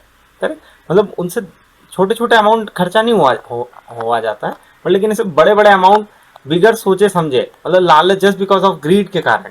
देखो क्या होता है ना कि पूरे अपने लार्जर फ्रेमवर्क में हम देखने को जाएं तो वो माइंडसेट हम मोस्ट इंडियंस का वैसा है। हाँ, क्योंकि हमने कभी अपने खुद डिसाइड करते हैं आप यही चीज आप अमेरिका चले जाओ हाँ तो कोई भी काम करने से पहले वो ओपिनियन लेंगे, बराबर है। प्रोफेशनल एडवाइस के बगैर कोई काम नहीं करते वहाँ पे। अच्छा तो उनको पता है कि वो जो कमा रहे हैं उनके लाइन में वो बेस्ट अपना जो भी मेहनत करके बराबर है। जो काम करना चाह रहे हैं उसमें जो कोई फंस ना जाए, हाँ न तो उनके पास इतना टाइम है बराबर न उसको दिए हुए को रिकवर करने के लिए फिर फर्दर कुछ लिटिगेशन में जाना है। बराबर है। तो वो कल्चर अपने यहाँ बिल्कुल भी नहीं है। नंबर वन, बराबर यहाँ का कल्चर कैसा है, पहला बिल्डर भी अनरजिस्टर्ड अनरेगुलेटेड इनडिसिप्लिन थे बराबर है। और रियल एस्टेट ब्रोकर्स भी उसी प्रकार के अधिकतर थे। हाँ हर एक जगह पे कुछ एक्सेप्शंस है, बराबर है। राइट, तो वो एक्सेप्शंस की बात करके फायदा नहीं। बराबर है। प्रॉब्लम तो आती है जब इनडिसिप्लिन और अनरेगुलेटेड लोगों के साथ आप व्यवहार करते हो, बराबर है। तो उनका फ्रॉड करना, चीट करना और अपने बिजनेस के होने वाले प्रॉफिट को बढ़ाना, उसका वो इंटेंट होता है बराबर और आपको दिखाता है कि आपको फायदा होगा हाँ और आप उस लालच में उसके साथ में बुक हो जाते हो, बराबर है। करेक्ट। तो उससे बचना चाहिए। अच्छा आपने पहले क्वेश्चन पूछा कि अंडर कंस्ट्रक्शन लेना चाहिए या ओसी वाले में, वो फिर भी काफी अच्छा डिसीजन हो सकता है, अच्छा लेकिन ये कोई भी हालत में अच्छा डिसीजन नहीं है कि RERA registrable project pre launch जो पहले कभी हुआ करता, रेरा आने के बाद कंप्लीटली बंद है। अच्छा अब कोई करते हैं तो वो इलीगल है ओ आई सी एंड अनसोलिसिटेड है।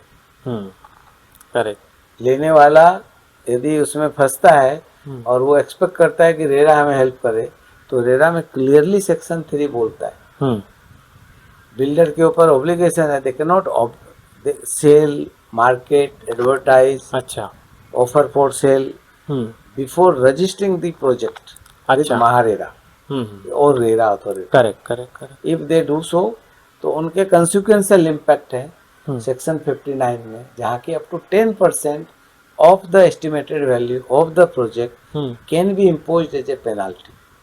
अच्छा लेकिन मैं यहाँ पर एक ऐड करता हूँ, यदि वो प्रोजेक्ट रजिस्ट्रेबल भी नहीं है, रजिस्ट्रेबल भी नहीं है, हाँ फिर भी वो बेच रहा है, तो रेरा बोलेगी कि मैं पेनाल्टी किस बेसिस पर लगाऊं, क्योंकि मैं अभी उसको डायरेक्शन भी नहीं दे सकता कि तुम रजिस्टर करो। अरे बाप रे हाँ सही है। There are two different situations. One situation is project is registrable हाँ and having the valid documents like Correct. CC and all those things, and then they can direct them to register within 30 days or 60 days, correct and some levy some penalty also।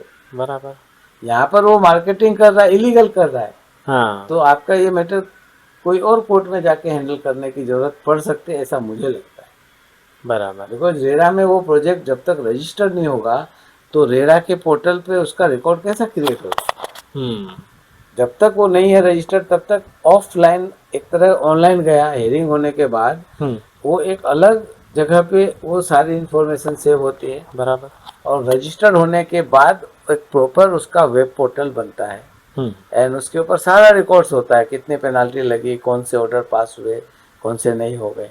बराबर इधर source complain में आपने जो complain किया उस उतना ही record वहाँ पे बनता है कि आपने कंप्लेन फाइल किया, उसका क्या ऑर्डर हुआ, बराबर बिल्डर ने क्या जवाब दिया, सही है। एंड वो रिजेक्ट हो गया आपका because of the valid grounds, तो very difficult to catch such builders.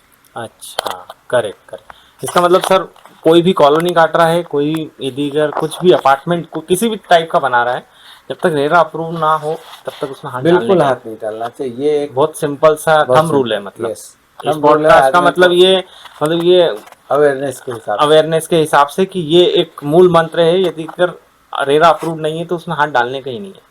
Correct sir, correct. And sir मान लीजिए अगर रेरा अप्रूव्ड है तो होम बायर को कितना रुपया देना चाहिए? कई बार बिल्डर बोलता है कि हम पेमेंट नहीं करेंगे, रजिस्ट्रेशन नहीं करेंगे आपका। मतलब ये बहुत ज्यादा, मतलब होम बायर के साथ बहुत कॉमन क्वेश्चन आते हैं, ये मेरे पास भी आए हैं बहुत बार।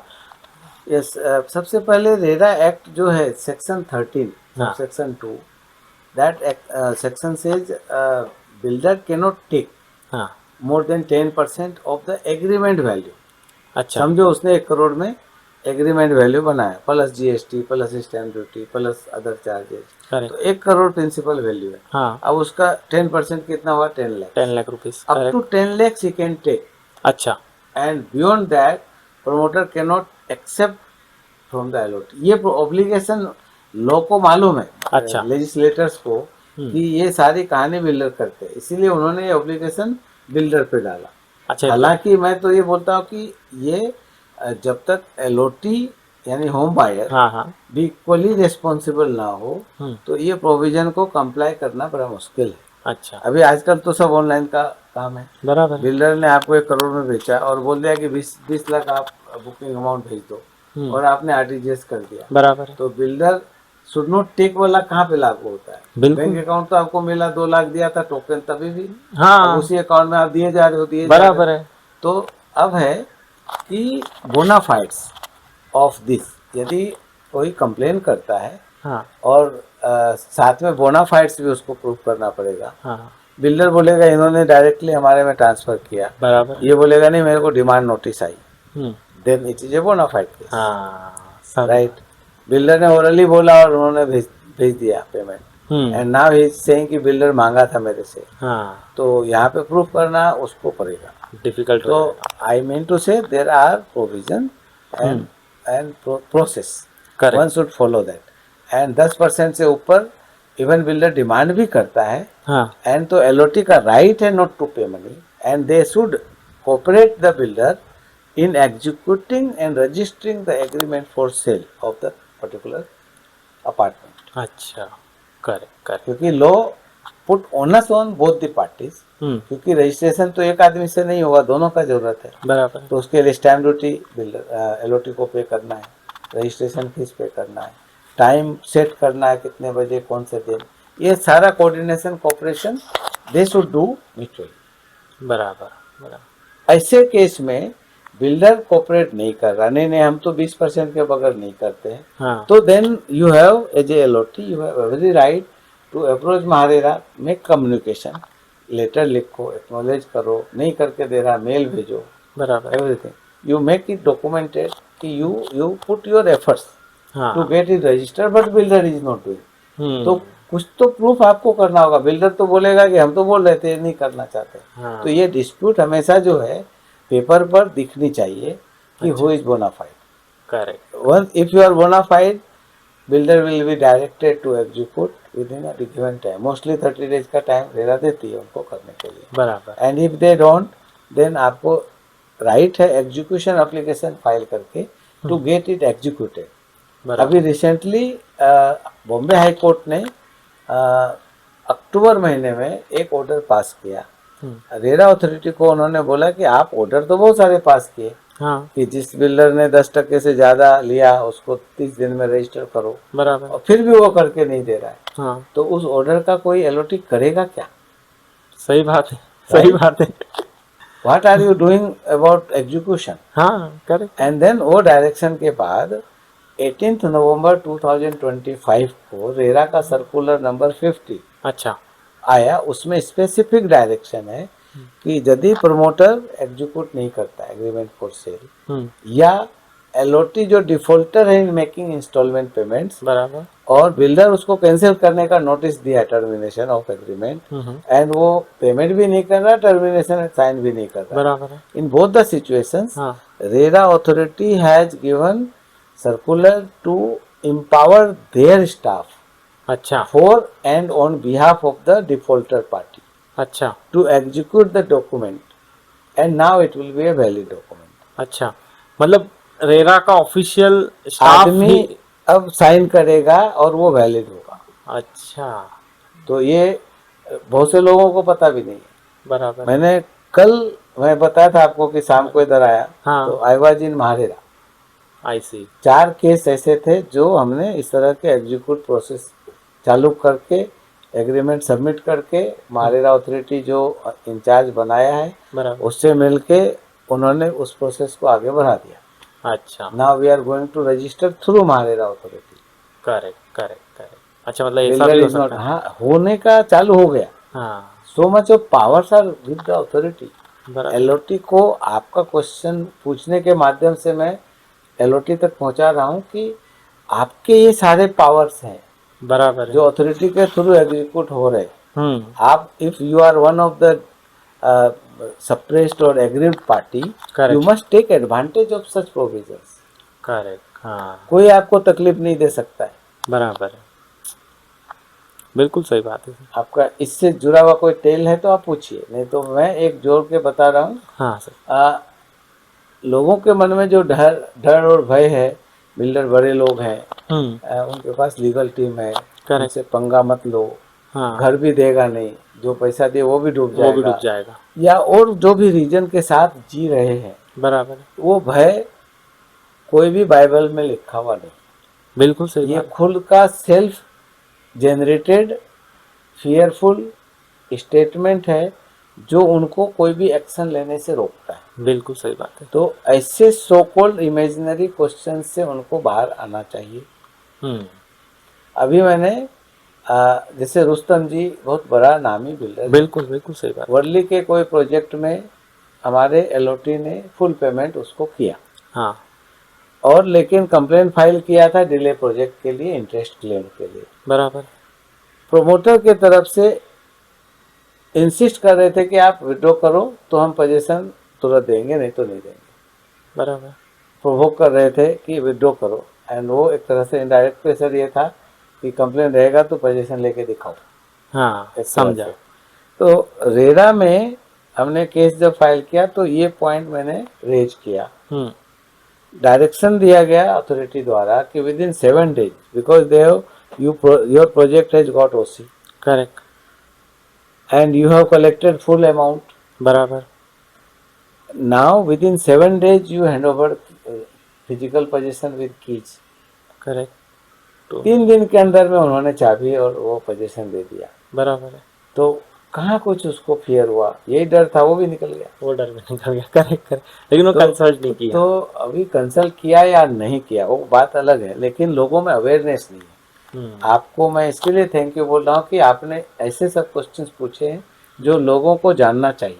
बराबर। और वो एलओटी फर्स्ट टाइम बायर हो सकते हैं या एज ए इन्वेस्टर बायर हो सकते हैं, बराबर, या कोई भी हो जो उन्होंने ऑफिस, घर, गोडाउन, जमीन, प्लॉट, बंगलो, रो हाउस या जिस भी प्रकार की चीज में पैसे लगाए हैं, बराबर, उनके लिए बहुत सारे सॉल्यूशंस अवेलेबल हैं, जिससे उनका रात की जो नींद उड़ी है वो नींद शांति में पीसफुल स्लीप हो सकती है। बराबर बराबर। सर मुझे लगता है कि आपने बहुत सारे क्वेश्चंस के आंसर दे दिए हैं, लेकिन सर फिर भी यदि ऐसा कोई क्वेश्चन जो आपके माइंड में हो और मैंने यदि नहीं पूछा हो तो आप उसका आंसर दे सकते हैं। तो चिरंजीव जी, ऐसे अनेकों क्वेश्चंस हैं जिसका आंसर हो सकता है। बराबर। और आप ये पॉडकास्ट रखे हो कुछ गिने चुने इम्पोर्टेंट क्वेश्चंस के लिए। बराबर। मैं अभी बताऊं कि रेमी यहाँ पे है, रियल इस्टेट मैनेजमेंट इंस्टीट्यूट। अच्छा। जो बहुत ही रियल इस्टेट में प्रोमिनेंट इंस्टीट्यूट है। इतनी प्रोमिनेंट है कि उसको यूएस की कंपनी ने टेक ओवर कर लिया, और अभी वो यूएस की कंपनी के अंडर में, बट वो रियल इस्टेट मैनेजमेंट ट्रेनिंग उसके फैकल्टी के रूप में मुझे मौका 2 बार मिला। बहुत बढ़िया। फॉर्चुनेटली 8 घंटे का महारेरा की ट्रेनिंग के लिए, हाँ, बड़े बिल्डर्स ग्रुप का 5 स्टार होटल में रखा गया सुबह 10 to 6। बराबर। तो I led that whole 8 hours session. Okay. तो मेरा एक्सपीरियंस में 8 घंटे एक बिल्डर के टीम जो जानकार है उनको लगा बाप रे बाप वर्कशॉप में। तो आप बोले हो कि मुझे क्वेश्चंस है, बहुत सारे क्वेश्चंस है। आप जो उचित आपको लगता है वो पूछे, और मुझे जो बीच में उचित लग रहा मैं ऑलरेडी उसको कवर कर रहा हूँ। बराबर। Next anything? सर आजकल बताए ये एक फायर करके एक नया एक टर्म चालू हुआ है, financial independent with early retirement. तो सर क्या घर अपार्टमेंट जो भी यदि खरीद लेते हैं तो वो वाला केस थोड़ा सा मेरे को लगता है डगमगाता हुआ दिखता है, क्योंकि फिर आपका अर्ली रिटायरमेंट कहाँ गया? क्योंकि कई बार होता है कि ऐसा होता है ना कि घर खरीदने के लिए पूरा पेमेंट नहीं होता है, तो क्या होता है हमको लोन लेना पड़ता है। तो वो जो सिस्टम है वो फायर वाला, वो थोड़ा सा मेरे को ऐसा पर्सनली लगता है। आपका क्या सजेशन है? फिर भी ले लेना चाहिए वो, ये सब दूर करो, ये फाइनेंशियल इंडिपेंडेंट, ये फायर वाला जो रूल है ये ऐसा? देखिए ऐसा है, रेरा में फायर का कोई रूल नहीं। बराबर है। और आप मुझे बिठाए हो यहाँ पे रेरा से संबंधित प्रोविजन की जानकारी के लिए। करेक्ट करेक्ट सर, तो आपका फायर यहाँ पे काम मिस नहीं फायर हो गया। करेक्ट करेक्ट करेक्ट बात है। मतलब घर लेना है लो, ये घर सब लेना है अर्ली तो जो रिटायरमेंट ये रेंज, सब दिमाग से निकाल दो, कुछ नहीं भी नहीं ये निकाल मत दो, दैट यू शुड प्लान। यदि Correct. अर्ली रिटायरमेंट आपकी प्लानिंग में है हाँ और आप मान लो अभी 30 इयर्स के हो और आप बराबर। अभी से सोच रहे हो कि मुझे 50 में रिटायर होना है, हाँ तो 20 साल का होम लोन ले रहे हो तो बराबर, प्लानिंग में बैठता है। बिल्कुल। अब आप मान लो 50 के हो हाँ और आपको फ्रीडम भी चाहिए फाइनेंशियल, हाँ और आप होम लोन इस स्टेज पर ले रहे हो 15 साल का भी, करेक्ट तो करेक्ट, ईएमआई तो भरनी पड़ेगी। यदि आपका बैंक बैलेंस सफिशिएंट है, ब्याज से हाँ हाँ मिल रहा है, तो फाइनेंशियल फ्रीडम वहाँ भी हो सकता है। तो बराबर, ये सारी चीज़ें पर्सनली 1 to 1 आपको डिपेंड करती है। पर्सन टू हाँ, पर्सन, पर्सन टू पर्सन ही डिपेंड करती है, situation based. Correct correct correct, and financial freedom एक ऐसा स्टेटमेंट है so that people should start looking at the bigger objective of life. हाँ उसको साथ में रख के यदि फायर पे काम करेंगे हम्म, तो उनके ऑब्जेक्टिव के रीजंस होंगे और उसको अकम्प्लिश करने में वो लगाएंगे, न कि जिंदगी भर काम करते रहो पैसे कमाते रहो। हाँ सही बात है, करेक्ट, ये घर से उसका कोई बहुत ज़्यादा लिंक नहीं है। हम्म, ओनली वो जब आप होम लोन की बात करते हो हाँ तो हाँ वहाँ पर वो टू सम एक्सटेंट रिफ्लेक्ट होता है, बराबर, बट वो भी कवर होता है यदि आपने फंड इतने जमा कर लिए हाँ कि वो आप मीट कर सकते हो, तो फाइनेंशियल फ्रीडम तो है आपके पास। बराबर है, बराबर है, बिल्कुल सही, एक जो आप मेरे को बताया कि कुछ ऐसा चीज़ जो बताना चाहिए, ये मैं बताऊंगा कि अब सोसाइटी एंड कॉमन एम्यूनिटीज, हाँ हाँ कॉमन पार्किंग, बराबर, swimming pool, gym, hmm, health club, correct, community hall hmm, या फिर प्लेग्राउंड्स, बराबर, badminton court, squash, lawn tennis, कई चीज़ें कई प्रोजेक्ट्स में या तो सब चीज़ें या कुछ पार्शली दी जाती बराबर है, है। अब है कि जब ओसी बॉम्बे में अनेकों प्रोजेक्ट्स हैं जहाँ ओसी आ गई, लेकिन ये चीज़ें कंप्लीट नहीं है। ओसी मतलब सर, ऑक्यूपेशन सर्टिफिकेट, अच्छा, ऑक्यूपेशन सर्टिफिकेट प्लानिंग अथॉरिटी से बिल्डर लेके and they collect the balance amount and they hand over the flat. अच्छा, तो इनका रेरा उसको एक्सेप्ट करता है और इवन बॉम्बे हाई कोर्ट ने भी ओके किया। हम्म, अब ओसी लेने के 3 कंडीशंस होते हैं, हम्म, सैनिटरी फैसिलिटी, हाँ वाटर, इलेक्ट्रिसिटी। बराबर, जैसे कोई हाइट हाइट ये जो टावर वगैरह है, लिफ्ट लगी है उसमें, ये सब चीज़ें उसमें कंपलसरी 3 चीज़ों के अंदर आती है। यदि वो 3 चीज़ें है बराबर, तो one can apply for OC hmm, and give the possession. Correct, अब लेकिन देखना ये है कि जिन्होंने फ्लैट खरीदा है, हम्म, 2 सिचुएशन में बताता हूँ। एक सिचुएशन ये कि बिल्डर का लेआउट है और 2 एकड़ है, उसमें वो तो उनको 8 बिल्डिंग बनानी है। करेक्ट, अभी एक बिल्डिंग बनाया है जिसको फेज 1 बोलते हैं। बराबर, अब ये फेज 1 में उन्होंने एग्रीमेंट में साफ लिखा है, ये कॉमन एम्यूनिटीज जो है, कम्युनिटी हॉल, स्विमिंग पूल, हाँ हाँ मेरी पूरी 8वीं बिल्डिंग के लास्ट में बनने के बाद में हैंड ओवर करूँगा। तो हाँ आपके राइट्स ऑलरेडी वहाँ पर डिफाइंड है। बराबर है, अब आप बोलोगे मेरे को फ्लैट तो मिला, प्रीमियम बिल्डिंग में मैंने बुक किया, इतना पैसा दिया और हमको अमुक फैसिलिटीज नहीं है, बराबर तो है, you when you bought or booked the flat, हाँ you must have seen or you should have seen। हाँ ठीक है, करेक्ट, एक चीज समझा, ध्यान देना चाहिए। नंबर 2, समझो एक बिल्डर है जो उसमें लिखता है कि ये सब चीजें मैं आपको दे रहा हूँ बराबर, और ये डेट को पोजीशन दूंगा, हम्म, तो उनको बाद में दूंगा ऐसा कुछ नहीं लिखा है। हाँ तो ऐसे केस में जब आप पोजीशन ले रहे हो तो आपका राइट एक्रू हो चुका उन चीज़ों को एंजॉय करने का। हम्म, और if you are not getting those amenities ready for use, you can approach MahaRERA authority.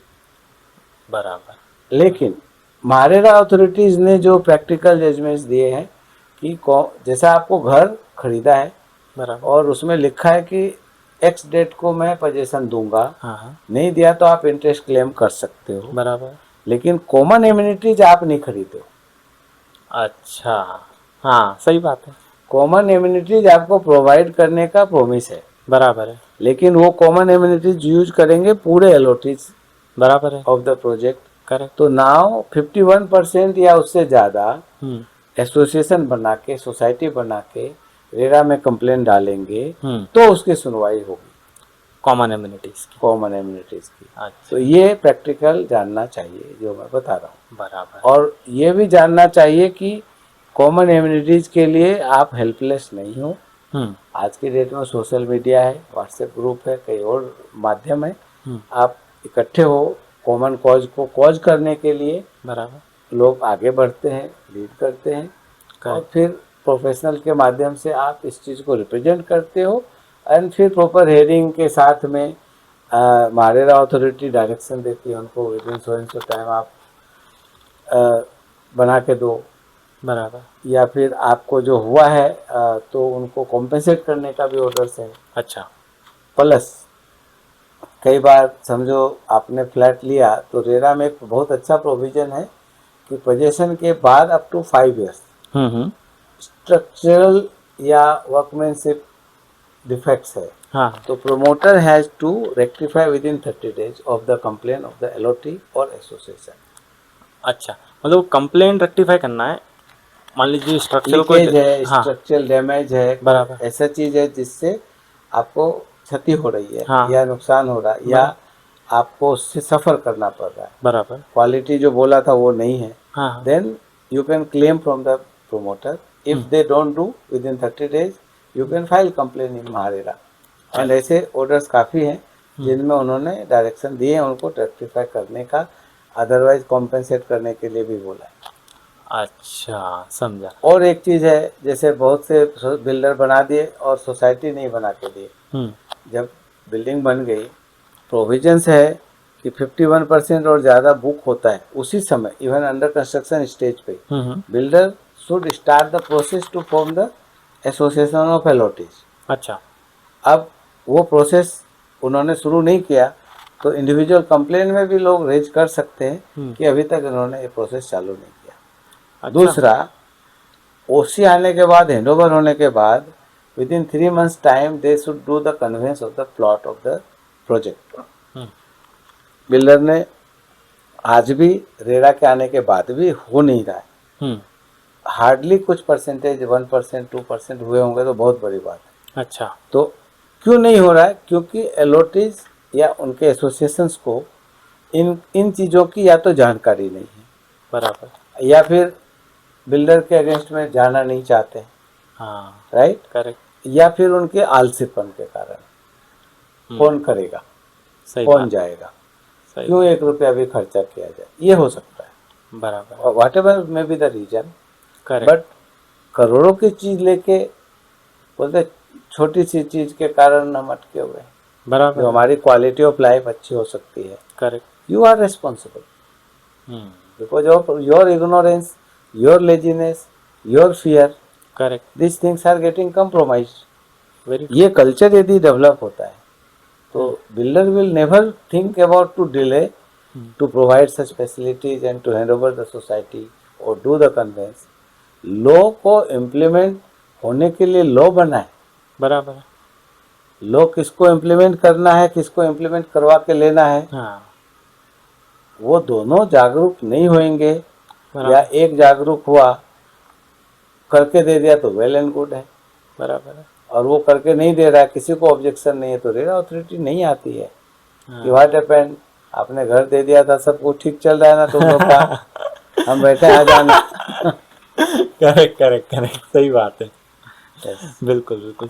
Sir, एक और जो बहुत कॉमन, जो आपने बताया कॉमन एमिनिटीज के साथ में बिल्डर पार्किंग भी देता है, बराबर, फ्लैट के साथ में पार्किंग। मान लीजिए आपने 1 BHK फ्लैट लिया तो इसके साथ पार्किंग, बस वो पार्किंग लिख देता है। अब ऐसा कहीं नहीं लिखता है कि ये कवर्ड पार्किंग रहेगी, ओपन पार्किंग रहेगी, इतने बाय इतने की पार्किंग रहेगी। ये भी एक बहुत कॉमन इश्यू है जो मैंने देखिए चिरंजीव जी, आपका क्वेश्चन पब्लिक इंटरेस्ट में बहुत इम्पोर्टेंट है, हाँ, लेकिन मुझे लगता है जिस हिसाब से आप क्वेश्चन पूछ रहे हो शायद आपके लिए भी ये क्वेश्चन ही है।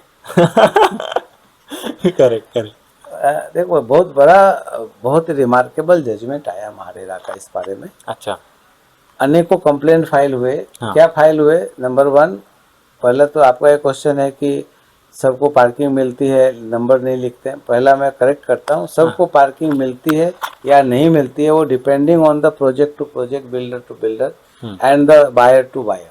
अच्छा। क्योंकि सपोज कई बार क्या होता है 100 फ्लैट बन रहे हैं, उनके पास 50 पार्किंग है, हाँ तो सबको मिल नहीं सकता। बराबर है।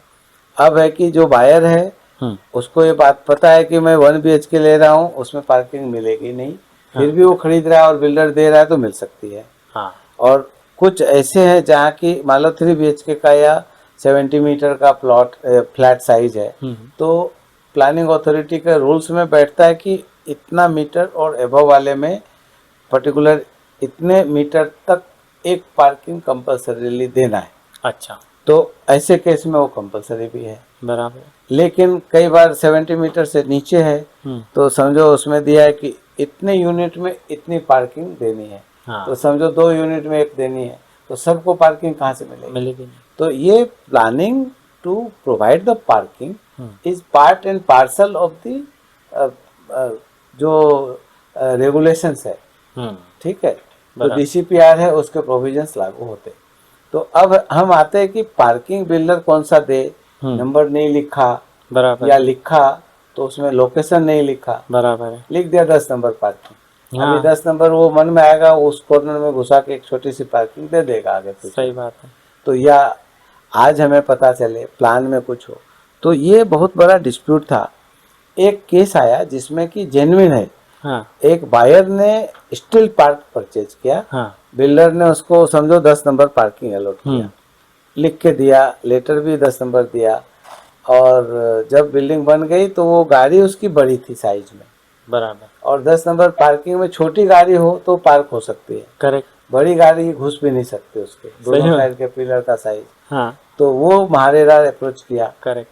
महारेरा में पूरा डिटेल इन्वेस्टिगेट हुआ, उसके डिटेल्ड ऑर्डर आया। हाँ। And in that case builder was found not to have any fault, he was correct, because उसने प्रॉमिस किया था 10 नंबर स्टील पार्क दूंगा, दे दिया उसने। करेक्ट। कहीं लिखा नहीं था कि हम ये डायमेंशन का, ये साइज का, ये हाइट का देने वाले। करेक्ट। लॉ में भी किधर लिखा नहीं था कि ये सब चीजें मेंशन की जाए। करेक्ट। इसी तरह से अनेकों और भी थे जजमेंट्स जहाँ की लोगों ने अप्रोच किया, इन्होंने 2 पार्किंग देने का प्रोविजन रखा था। हाँ। कौन सी पार्किंग देंगे इन्होंने नहीं बताया, बराबर। बोला बनेगा तो दे देंगे। सही बात है। अब ये बन गया, हमको सबसे नीचे वाले बेसमेंट में दे रहे हैं, जबकि हमको बहुत नीचे नहीं चाहिए, सही बात, ऊपर चाहिए। करेक्ट। ऐसे ही अनेकों कोई और कारण से कंप्लेंट्स हुए। Then MahaRERA came with one circular probably in 2024। अच्छा। जहाँ की सर्कुलर यदि सही है तो 39 है। तो उसमें उन्होंने क्लियर किया है हाँ। कि ये कंपलसरी क्लॉज बिल्डर को डालना है, what parking he is giving, हाँ। What dimension of the parking, अच्छा। What location of the parking. बहुत बढ़िया। कई बार मैकेनाइज्ड है, पार्किंग टावर है, ये सब चैलेंज है। वो एड्रेस अभी तक मैकेनाइज्ड पार्किंग जो टावर बनते हैं उसमें रोबोट सिस्टम से पार्किंग होगी। बराबर। वो फर्स्ट पे जाएगी कि 10 माले पे जाएगी, और रोबोट लेके जाएगा, जहाँ खाली होगी वहाँ डालेगा। सही बात है। ऐसा अभी भी चैलेंज है। ये ऐसा मुझे लगता है कि आने वाले टाइम में इस चीज के ऊपर भी कुछ क्लैरिटी शायद आ सकती है। अच्छा। बट रोबोट पार्किंग में obviously there can not be fixed locations. Correct correct. हाँ और गाड़ी बोलते हैं प्लानिंग और जो सिस्टम में जो डाला जाएगा कि कौन सी गाड़ी जा रही है, क्या साइज है, हाँ। या तो कंप्यूटर उस चीज़ को रिकॉग्नाइज करेगा। छोटी गाड़ी को यदि छोटी गाड़ी वाले पार्किंग में डाल सकता है, बड़ी गाड़ी को बड़ी गाड़ी में, नहीं तो छोटी में बड़ी को घुसा देगा, वो भी चैलेंज है। या फिर बिल्डर सारी पार्किंग बड़ी बना ले, इशू ही नहीं आए कि छोटी कहाँ जाएगी बड़ी कहाँ सही बात है। तो फिर वेस्ट होगा जगह। तो ये कई चीज़ें हैं जो प्रैक्टिकली समय आएगा तो पता चलेगा। As of now in MahaRERA this things are established. जो केस पुराने हैं, पुराने बिल्डर्स हैं, उनमें आज भी वो प्रोविजन पुराने ही लागू है। बराबर। एंड जब case to case basis one should approach. आपके इस प्लेटफॉर्म पर जहाँ की आप पोर्टफोलियो मैनेजमेंट की सर्विस प्रोवाइड करते हो, रेरा की सर्विसेज वाले आइटम को टच करके आपने निस्वार्थ सेवा प्रोवाइड की। नहीं सर, मैं चाह रहा हूँ कि जितना कम्युनिटी को, व्यूअर्स को और जितने लोग देख रहे हैं, यदि अगर उनको कुछ भी बेनिफिट, सर हज़ारों लोग देखेंगे इस पॉडकास्ट को कम से कम, एंड उसमें से मान लीजिए अगर 10 लोगों को भी सर फ़ायदा मिलेगा ना, तो कुछ कमाना नहीं है सर, वो ब्लेसिंग कमानी है बस। वो कमाई तो ये लगता है कि कुछ ना कुछ ऊपर वाले की ब्लेसिंग से अपन लोग तो भी। अच्छा है, हम सभी यदि देशवासी अपने जो भी काम कर रहे हैं, हर कोई रोटी कमाता है, पेट भरता है, लेकिन साथ में ये कंट्रीब्यूटरी बिहेवियर भी रखें बराबर कि हमारे होने से कुछ कंट्रीब्यूशन हो जाए समाज को, बराबर है। तो वो अप्रिशिएबल है। एंड आपने वही किया है, एंड उसके लिए आई एम रियली रियली नहीं नहीं sir, from my bottom of heart I am really appreciating and thanking you.